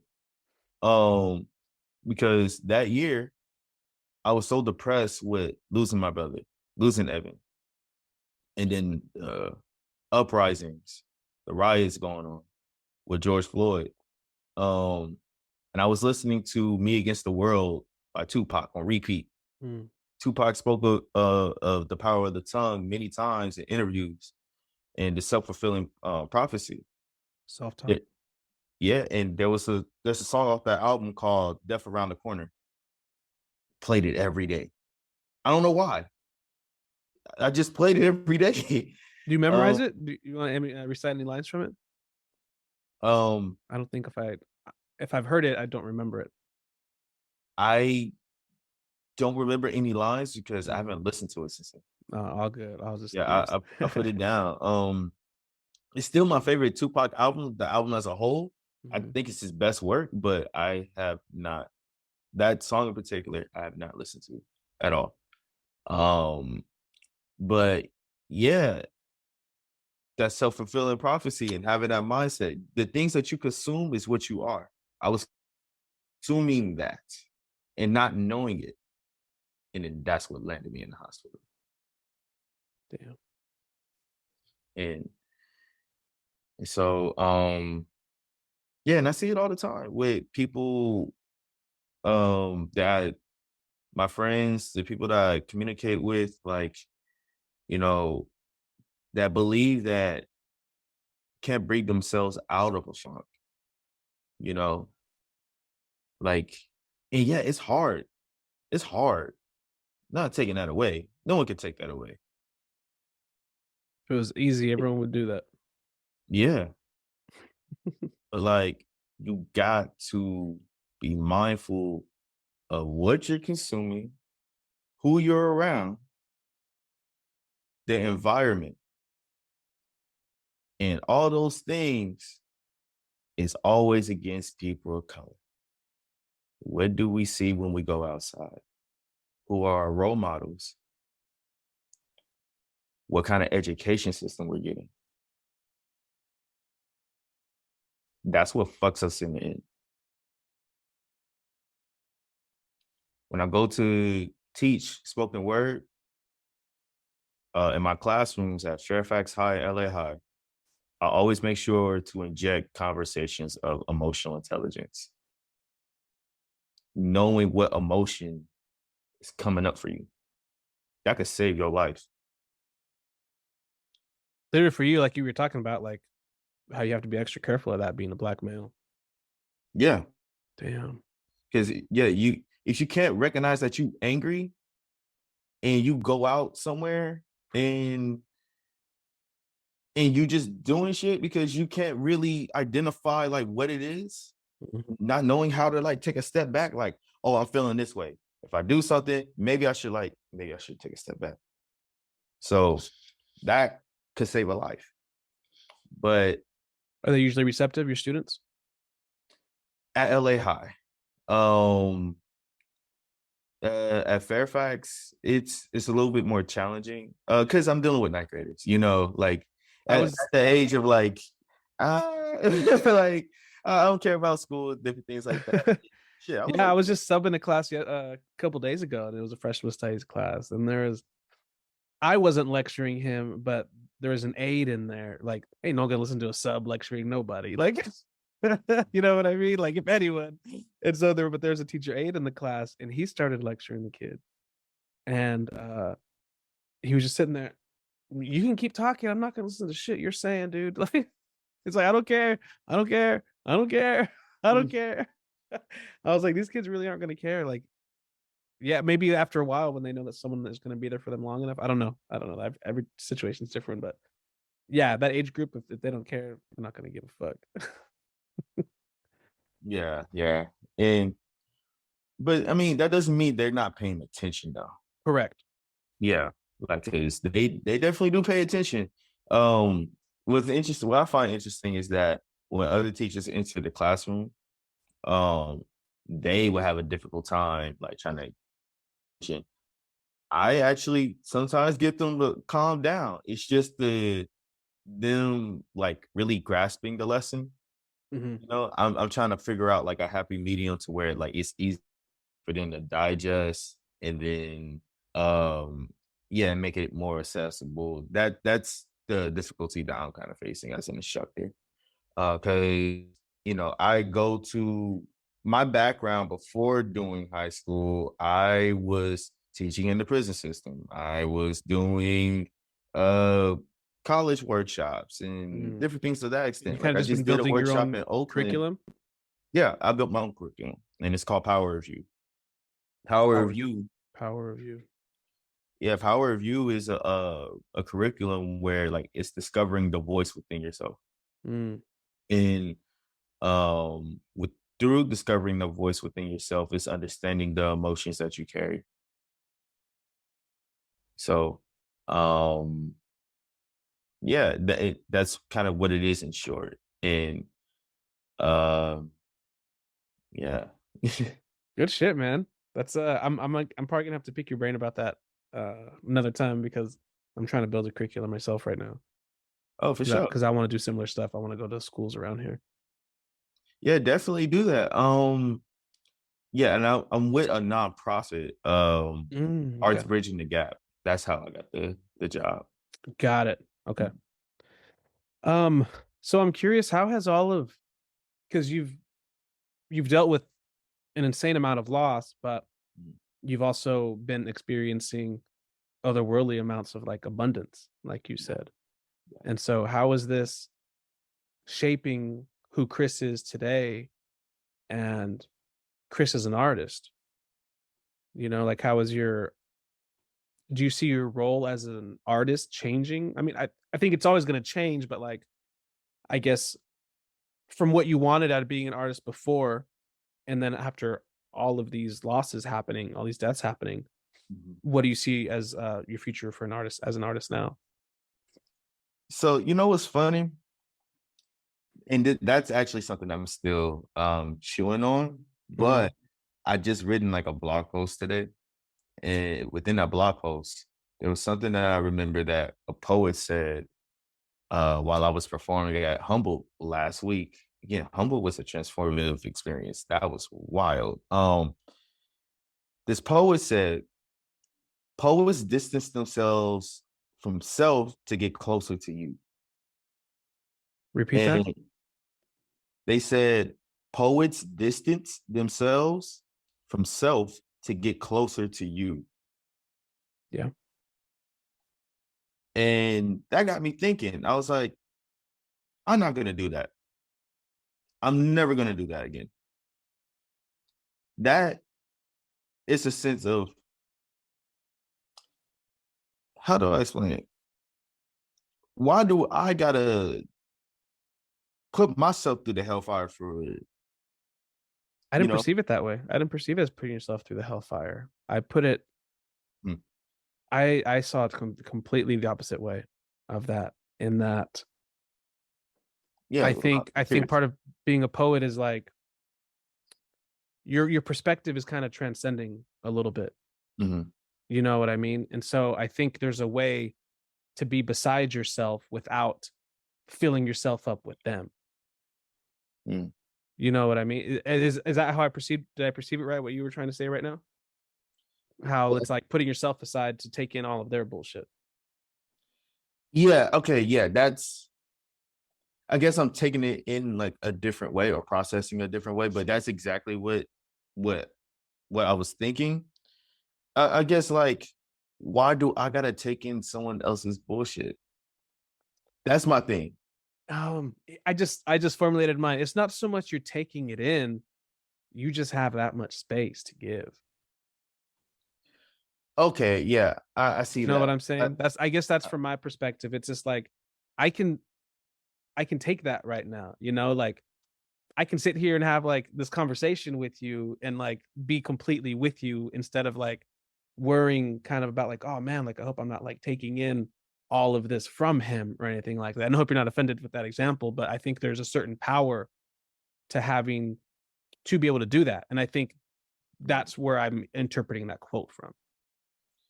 I guess with my experience, how I took it as is that, like, you know, I have the habit of people pleasing, and I have the habit of, like, literally distancing myself to take on other people's things, but then those other people, they don't necessarily take the steps for themselves. And then that's what I had the issue with. And that's why I was like, oh yeah, I'm never going to do this again. And so this like upcoming project, this album, I call it my most revealing work yet, in the sense of like, you're going to truly know how I truly feel. And like, I'm not gonna put myself aside to take you in. You're just gonna listen and experience what I had to say.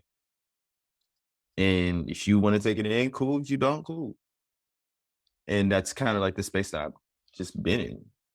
How's your writing process been? Your voice? Have you seen like just a whole new side of that with like this influx of creativity? Like how can you sense that you've changed as an artist and as a vessel? That is something that I'm chewing on even more, because like you know, it's again Humboldt, man.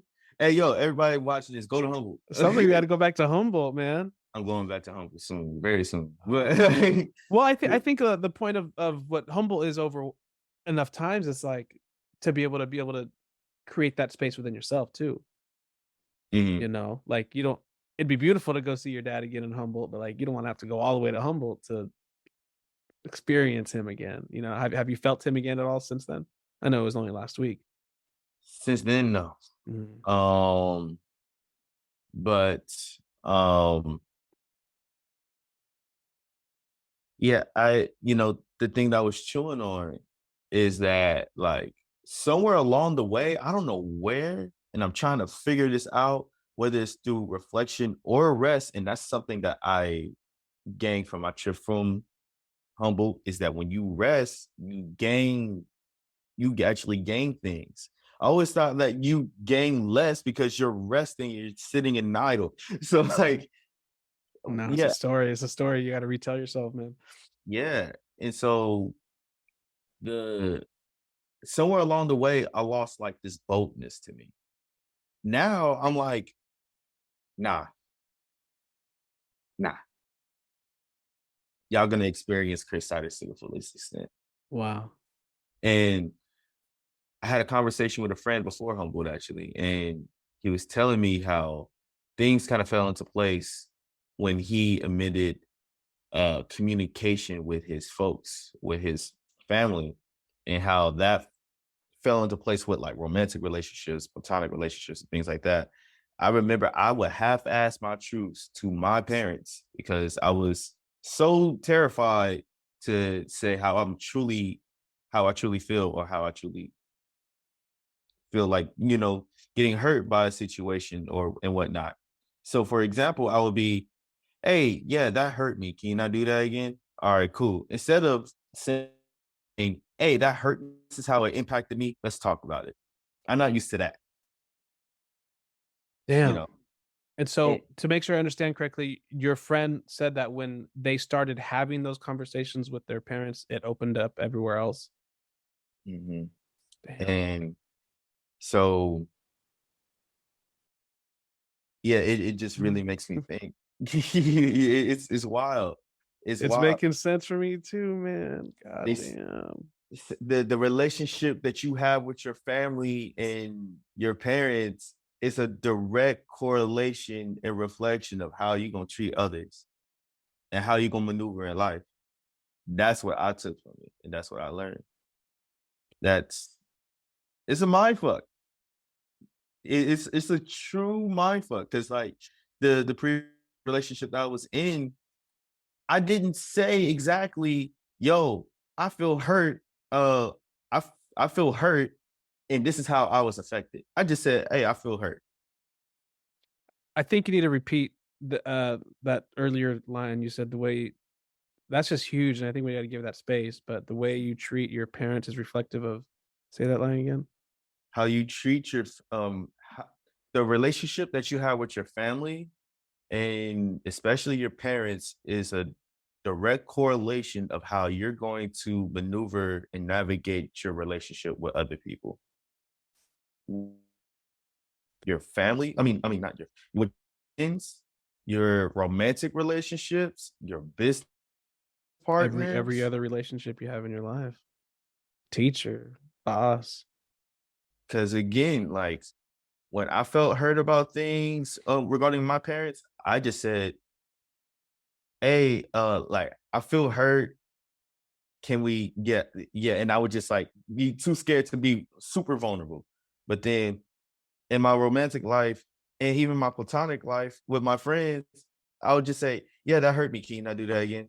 Instead of saying, hey, that hurt me, that and this is how it impacted me. Let's have a discussion about Empowering yourself more to give yourself more reason, not it. like more, not validation. I just lost the word saying it, but um it's like, yeah, it's comes from a place of empowerment more so, because it's not just like, hey, stop.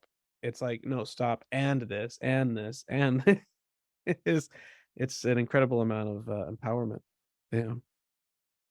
It's it's again, and this falls under the whole thing of abundance. Abundance doesn't necessarily always mean that like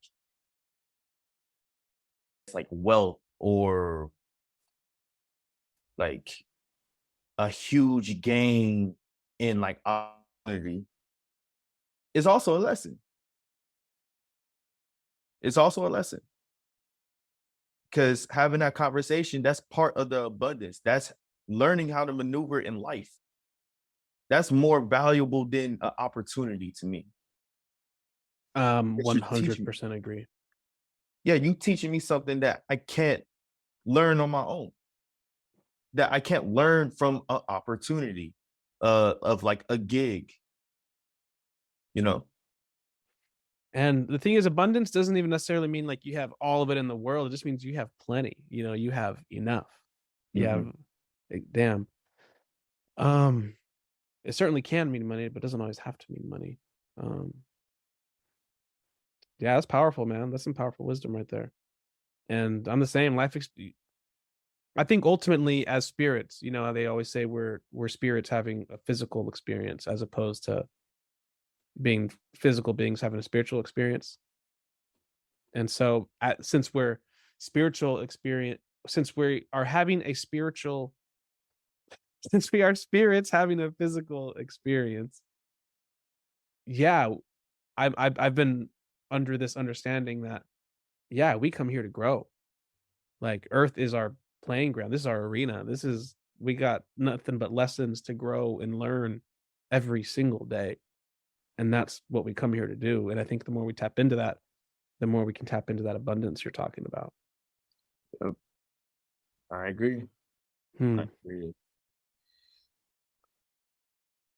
Man. Yeah, man. Yeah, but I think it's just really, I think it's really telling. Not, it's really, yeah, it is telling and it's beautiful and it's really awesome that, you know, this conversation started in a really heavy place of grief and we're still there, but we're on the other side of that. mhm. And it takes so much to see that other side. Like, it takes a lot of loss to be able to see it, but it also takes a lot in your own personal perspective to allow yourself to go there.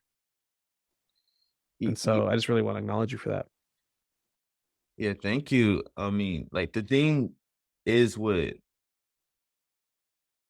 time, you know, that old ass cliche. My OG always told me it's only a cliche because it's true.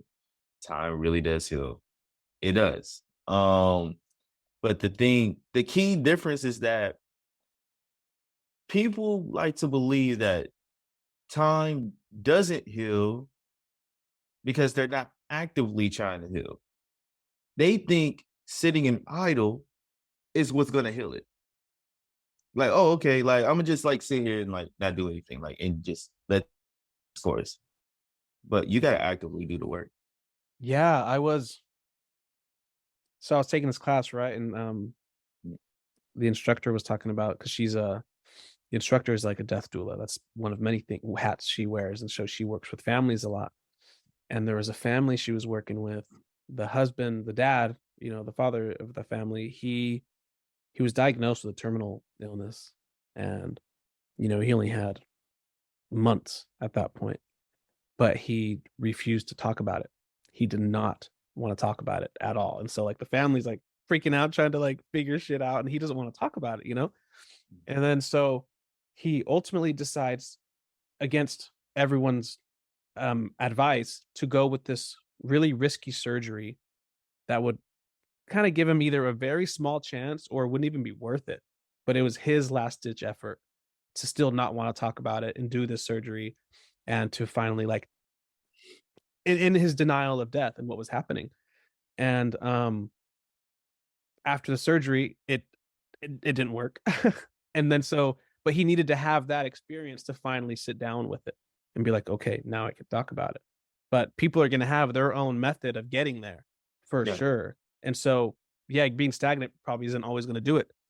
But we all have our own unique path and footprint. Something, and I haven't done this homework for myself yet, but something powerful she said. She's like, if you look past in your life, and if you look at all of the different experiences, deaths of either deaths of people, deaths of relationships, like we said, there's all these small deaths we have to practice around us every day.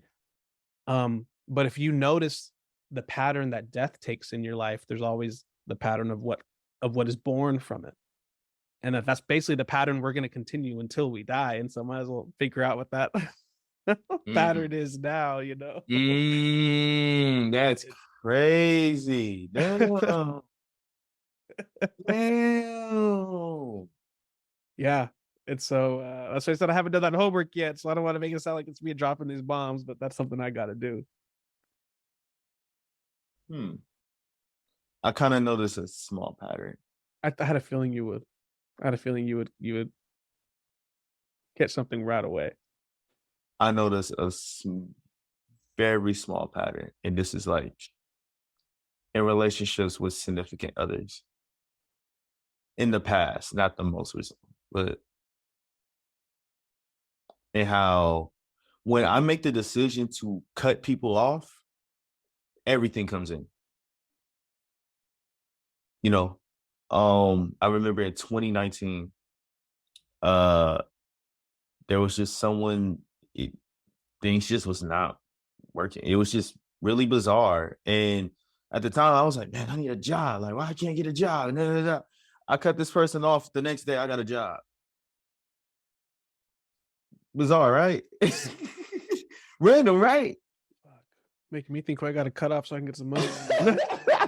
Hey, Chris. Hey, it was nice talking, Chris. I got to.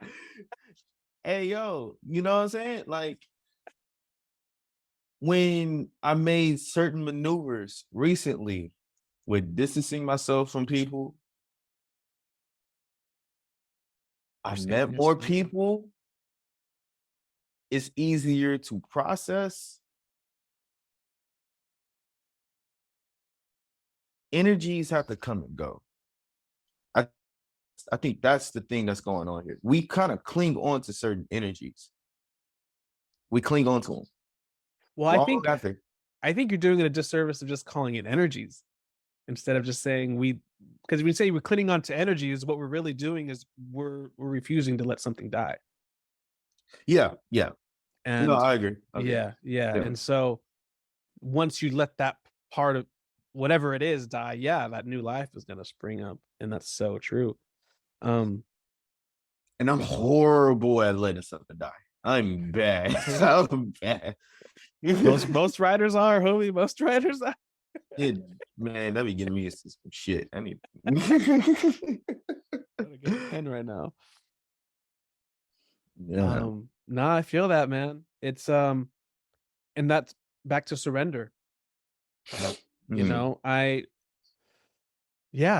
to surrender and know that there is something that you're not gonna be able to fight that.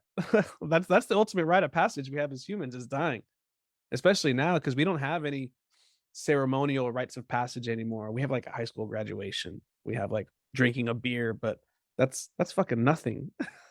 You know, as far as giving this this sacred acknowledgement and surrender and being with like this force of life that is going to give in to death, and then that, you know, they're a symbiotic relationship. You know, life is there for death and death is there for life.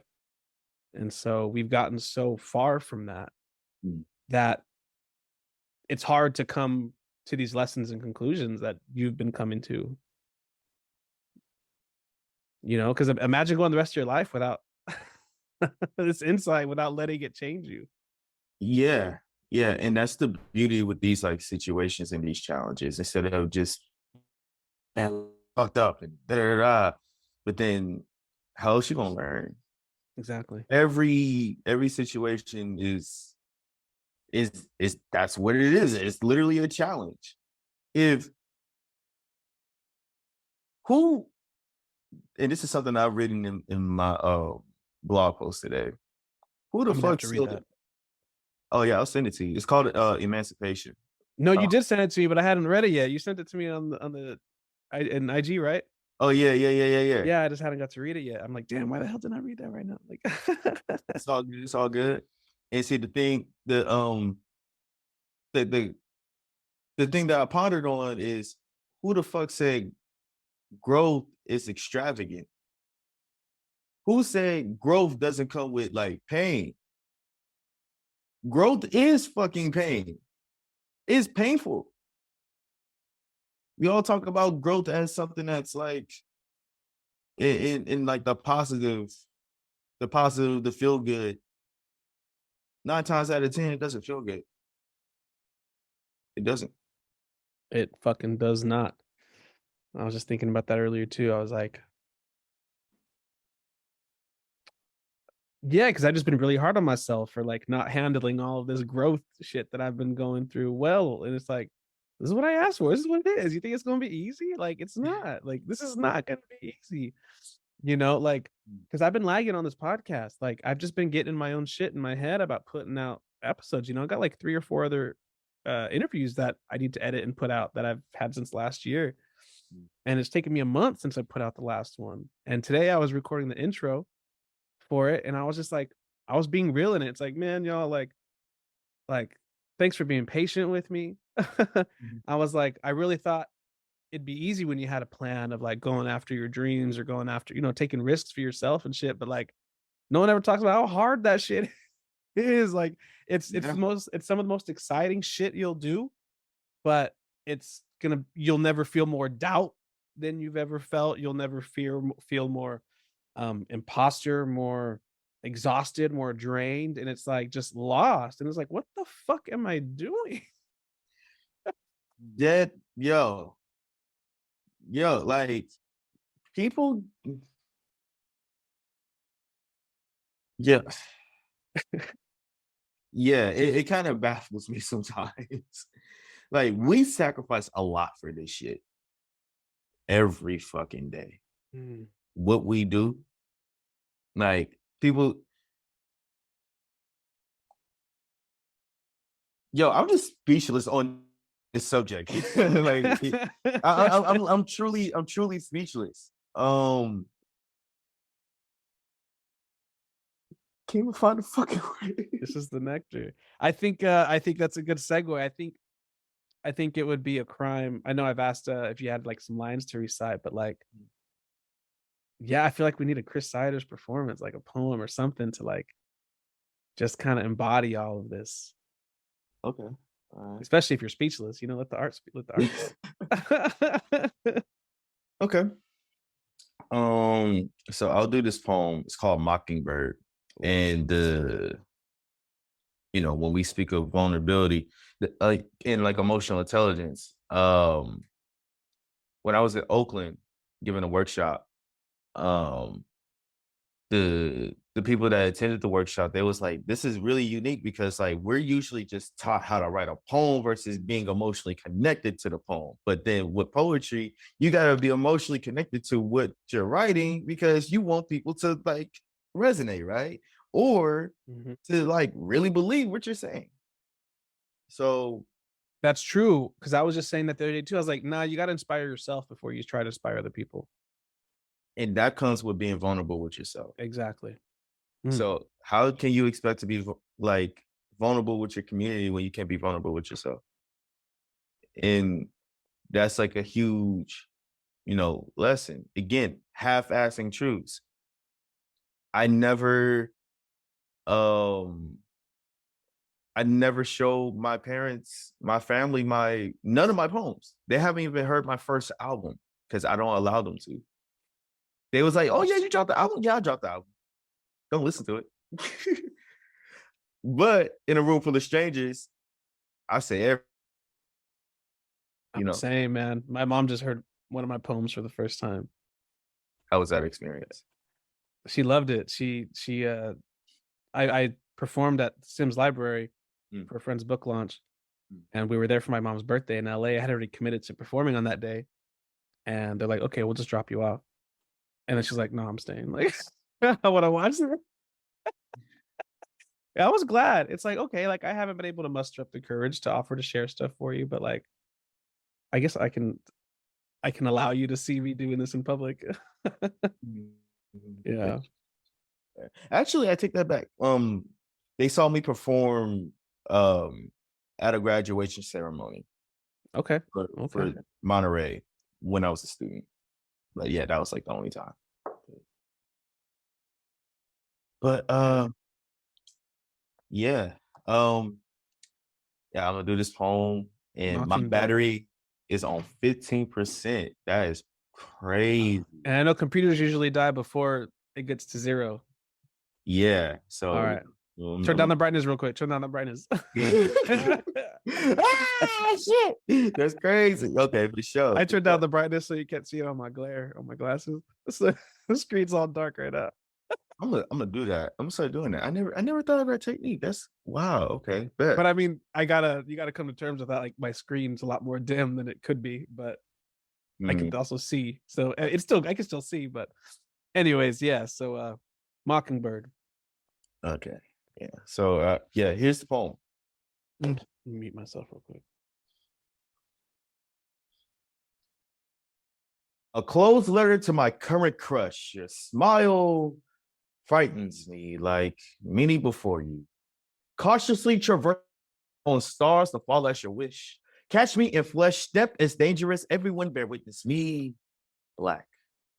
My stomach became a graveyard of butterflies of how my cursed skin is undeserving of marriage. You are too dark for anyone to marry. Your skin is the color of shit. This is coming from black people, so I need for you to listen closely. Don't waste your time. Spring semester 2013, 19 years old, a woman named Nicole who barely knew me turned to her friends after watching me perform and said, one day, I'm going to marry that guy. Continue to prime my side with a simple question one late night. What is your story? Awkwardly pulling tales from a little black boy from an abusive home, not understanding death at 4 years old as he grips a skull to show that he is not to be fucked with. She has left me feeling seen as an introduction to intimacy. The first step to kill a mockingbird. Construct a cage founded on trust to my current crush. No matter how much I got to know you over the past few weeks, your encouragement and compliments just translates to fall semester 2014, 21 years old. Nicole created distance, gaslit my suicide attempts under the street lamps, taking on my burdens. The allure of a first kiss, misinterpreting intention, saying you would go inside my brain and erase yourself from my life experience. It turns out that you're just a power tripping white woman seeking revenge on men who harmed you on projection. String along monsters on what's hidden in my pocket. See, the second step to kill a mockingbird is to isolate and make them feel alone. Chris touched me, he won't leave me be. Walk into my friend's room, leave lipstick marks on his cheek. Smile as I'm present to make me jealous and give the idea that I'm somehow obsessive. The devil in a new dress made everyone that was claimed to love me suddenly absent. Stated that with Chris' violent past, he could hurt me or any woman. Title IX gave me 24 hours between two choices, either admit to the charges or get taken to court. In other words, swallow the bullet away publicly by rope my niggas to my current crush. The shrapnel shifts inside were confronted with intimate decisions.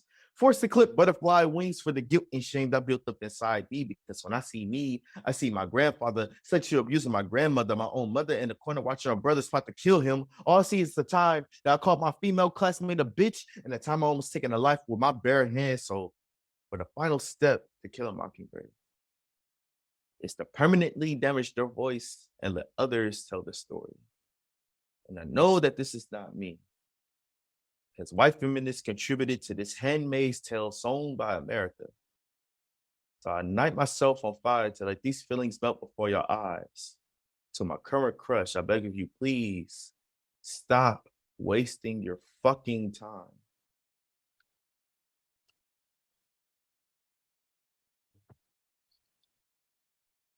Damn, bro. That was a ride.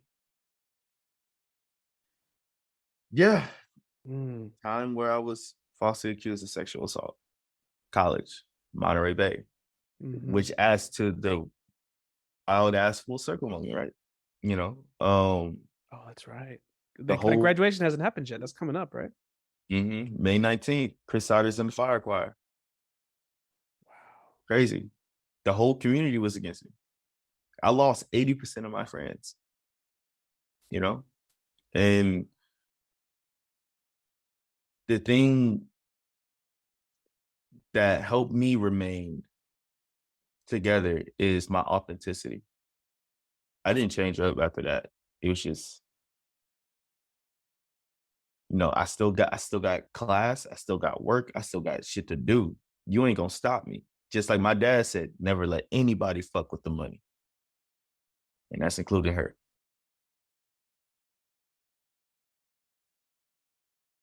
Damn, bro. So you haven't even experienced what this new life's gonna bring. It's gonna be fucking wild. I already know, cause like here's how I view my experience with Monterey. I feel like Monterey is a reflection of what's to come. So like I gained a lot of notoriety in that small town, that bubble, you know. And when I was on the come up, people like recognized me and all this other stuff. Like I literally had families coming up to me saying like, I remember when like my son first saw you when he was like 3 or 5 years old. Now he's like 13, 14 years old. And like, he still remembers you. He still talking about you. I'm like, oh shit, that's crazy. And this is multiple families. Wow. And when I was down on my last dollar, riding the bus and shit, people was asking me for a fucking autograph. I don't even know how to fucking, you know what I'm saying? I'm trying to like, You better pay me for this autograph.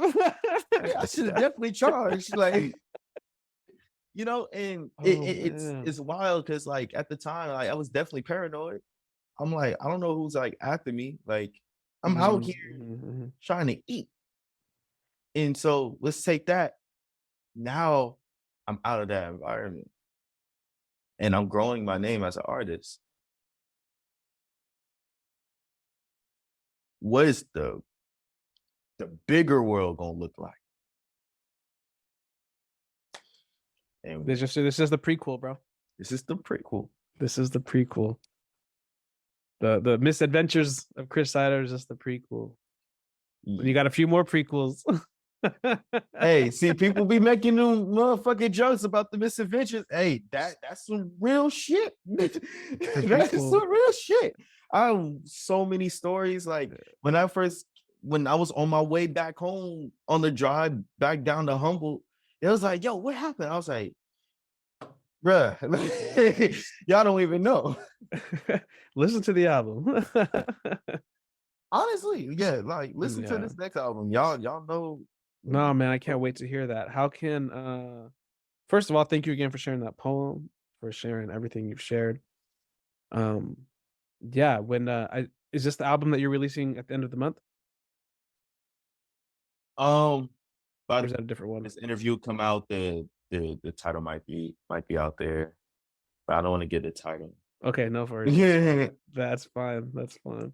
Yeah, but yeah. Yeah, man, I usually have one last closing question, but if there's anything else that you feel like you want to share before we go there. Yeah. Just in case my battery died and shit. Oh, that's right. That's right. It's at 14, but it's cool. It's Gucci. I think the fucking kind of light thing really the what? You kind of broke out there for a second. Turned out the lighting on my the monitor. So the brightness, yep. The brightness. But yeah, chrissiders.com. Sign up for my newsletter and y'all get the exclusives and shit. Yeah. Yeah, and I'll have all that in the show notes. So the last question that I've been trying to end most episodes on is hypothetically, imagine that you're going to bed tonight, and when you wake up tomorrow, you are going to forget everything you know about being an artist. Everything you know about writing, everything you know about performing, everything you know about being an artist, you're going to forget. But before crashing out tonight, you can give yourself advice on a Post-it note with everything you know today. And so what is the advice you would give yourself? Let everything flow. Let everything flow. If I were to forget everything, no artistry, no nothing, and I were to panic, let that shit flow. Because like, all right, let's say that did happen. Okay. What can I do? Not a damn thing. Exactly. I got to keep living life. That is coming from someone who has surrendered. I'm telling you, that fucking forest did something. Now you got to go back with shrooms. No, I'm just kidding. You're gonna come back with 5 albums. I mean, shit, I'm still writing and recording, y'all. I'm still making shit. So, the only thing that's been difficult to make is a poem. It's easier for me to write song. It's really easy for me to write a song. I'm gonna need to pick your brain on songwriting because that's something I've been wanting to try. Oh yeah, most definitely. Yeah. But yeah, let it flow. You got to live life, because the thing that I always struggle with being in the business is not letting myself live life. Not enjoying. Just not enjoying it. Yeah. And again, the lesson with humble, I learned to just enjoy shit. It's powerful, man. To the slam, you know what a buy-in slam is? A buy-in slam. We just pay to participate. Yeah. So Pay to like compete. you pay, and winner takes all that money. Oh, All instead the of a money. third or second place having money, the first gets all the money. Interesting. How much are those buy-ins? The original, and it was 18 poets. The original buy-in, they didn't go for this because it was like too much money. The original buy-in was going to be $50, and it was 18 of us. That's a lot of fucking money. And I was like, shit, I'm crazy enough to like think I'm the shit. So fuck it, I'm throwing my hat in the ring. Hell yeah. I think now I would probably go for that. Asked me a few months ago, I'd be like, nah, I'm cool. But now I'm like, nah, fuck it, let's do it. Yeah, they lowered it to 25, but it's still a lot of money. And you know, it was definitely tense, and it was really tense in that fucking room. It was mad tense. Because people was like winning. This was in Humboldt? Where was this? This was in Humboldt. People was winning by decimal points and shit. Like I'll tell you this. So you know poetry slams, the highest score you could get is a 30. Fifth place 29.4. No one got a perfect score. Fifth place got 29.4. Yes. Damn. Yeah, dude, those decimals do it, bro. That's crazy. I went out for my first slam last month, and I would have won, but I lost 1 point from going over the time, and that took me from, I don't know, like down enough to where that took me down to like third or fourth place. And yeah, those decimals matters is what I'm learning. Those seconds matter too. You better shorten up, take 2 lines out if you have to. Don't get proud about sharing that whole poem. That shit's badass. Yeah. Oh my goodness. Damn, man. Well, thank you so much for coming on. Thank you for having me. This was a pretty epic conversation. Thanks for sharing everything, and yeah, looking forward to your new creations, putting those out in the world, letting them do their work, letting them flow. Man, thank you. It really helped me process. It really helped me process like everything. I'm still trying to like put into words how I feel about everything, and just even wearing this like chain, like, and this is my dad. In this. He's a huge football 49ers. And this chain in specific, my mom got him this, I believe in high school. They're high school sweethearts. And so he never took off this chain. The day he passed away, mom gave me this chain. He was wearing this chain. And I never left the house with this chain. I mean, with this chain, like without it, yeah, without it, yeah. Well, one last quick question then, because I don't think I ever asked that, but like, if anyone's listening that is experiencing everything similar to what you've been going through, you know, losing so much family, dad, grandparents, cousins, friends, whoever else, yeah, I guess what if they're having trouble seeing things the way you learn to see them? What kind of advice would you have for them? Give yourself time. Yeah. Give yourself time. Don't do none of the shit that I did.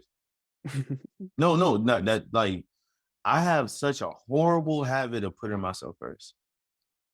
And again, like when I was out there this past week, when I took that long ass 6-hour nap after I spoke to my dad in the forest, I've been feeling a lot more at ease, a lot more happy. Because I finally gave myself time. I was dealing with bullshit after bullshit. After my dad passed away, again, like, I wasn't giving myself time. So you got to give yourself time. I love that.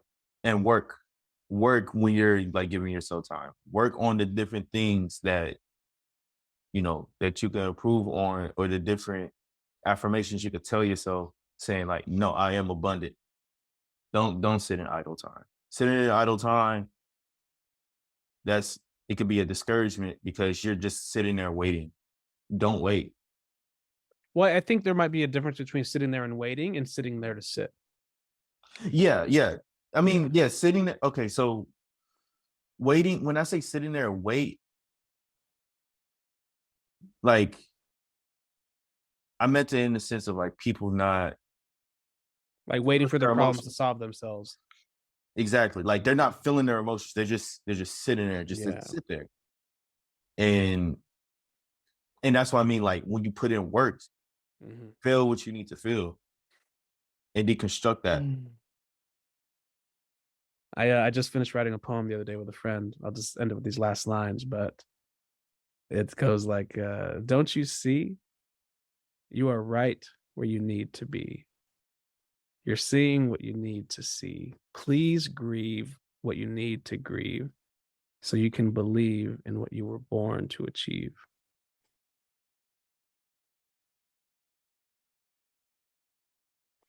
Oh, damn. Well, everyone, I think his computer went out, so I'll just leave y'all with that. Thank y'all so much for coming in. Please follow Chris Siders, and we'll talk soon. Thanks, y'all. And so Chris's laptop died, so we'll leave it at that. I hope you got some good stuff from this episode. There was so much we talked about. This is some of the deepest stuff of life, for sure. And I want to thank Chris again for coming and showing up the way he did. Thank you for listening, and we'll see you next time. Thank you so much.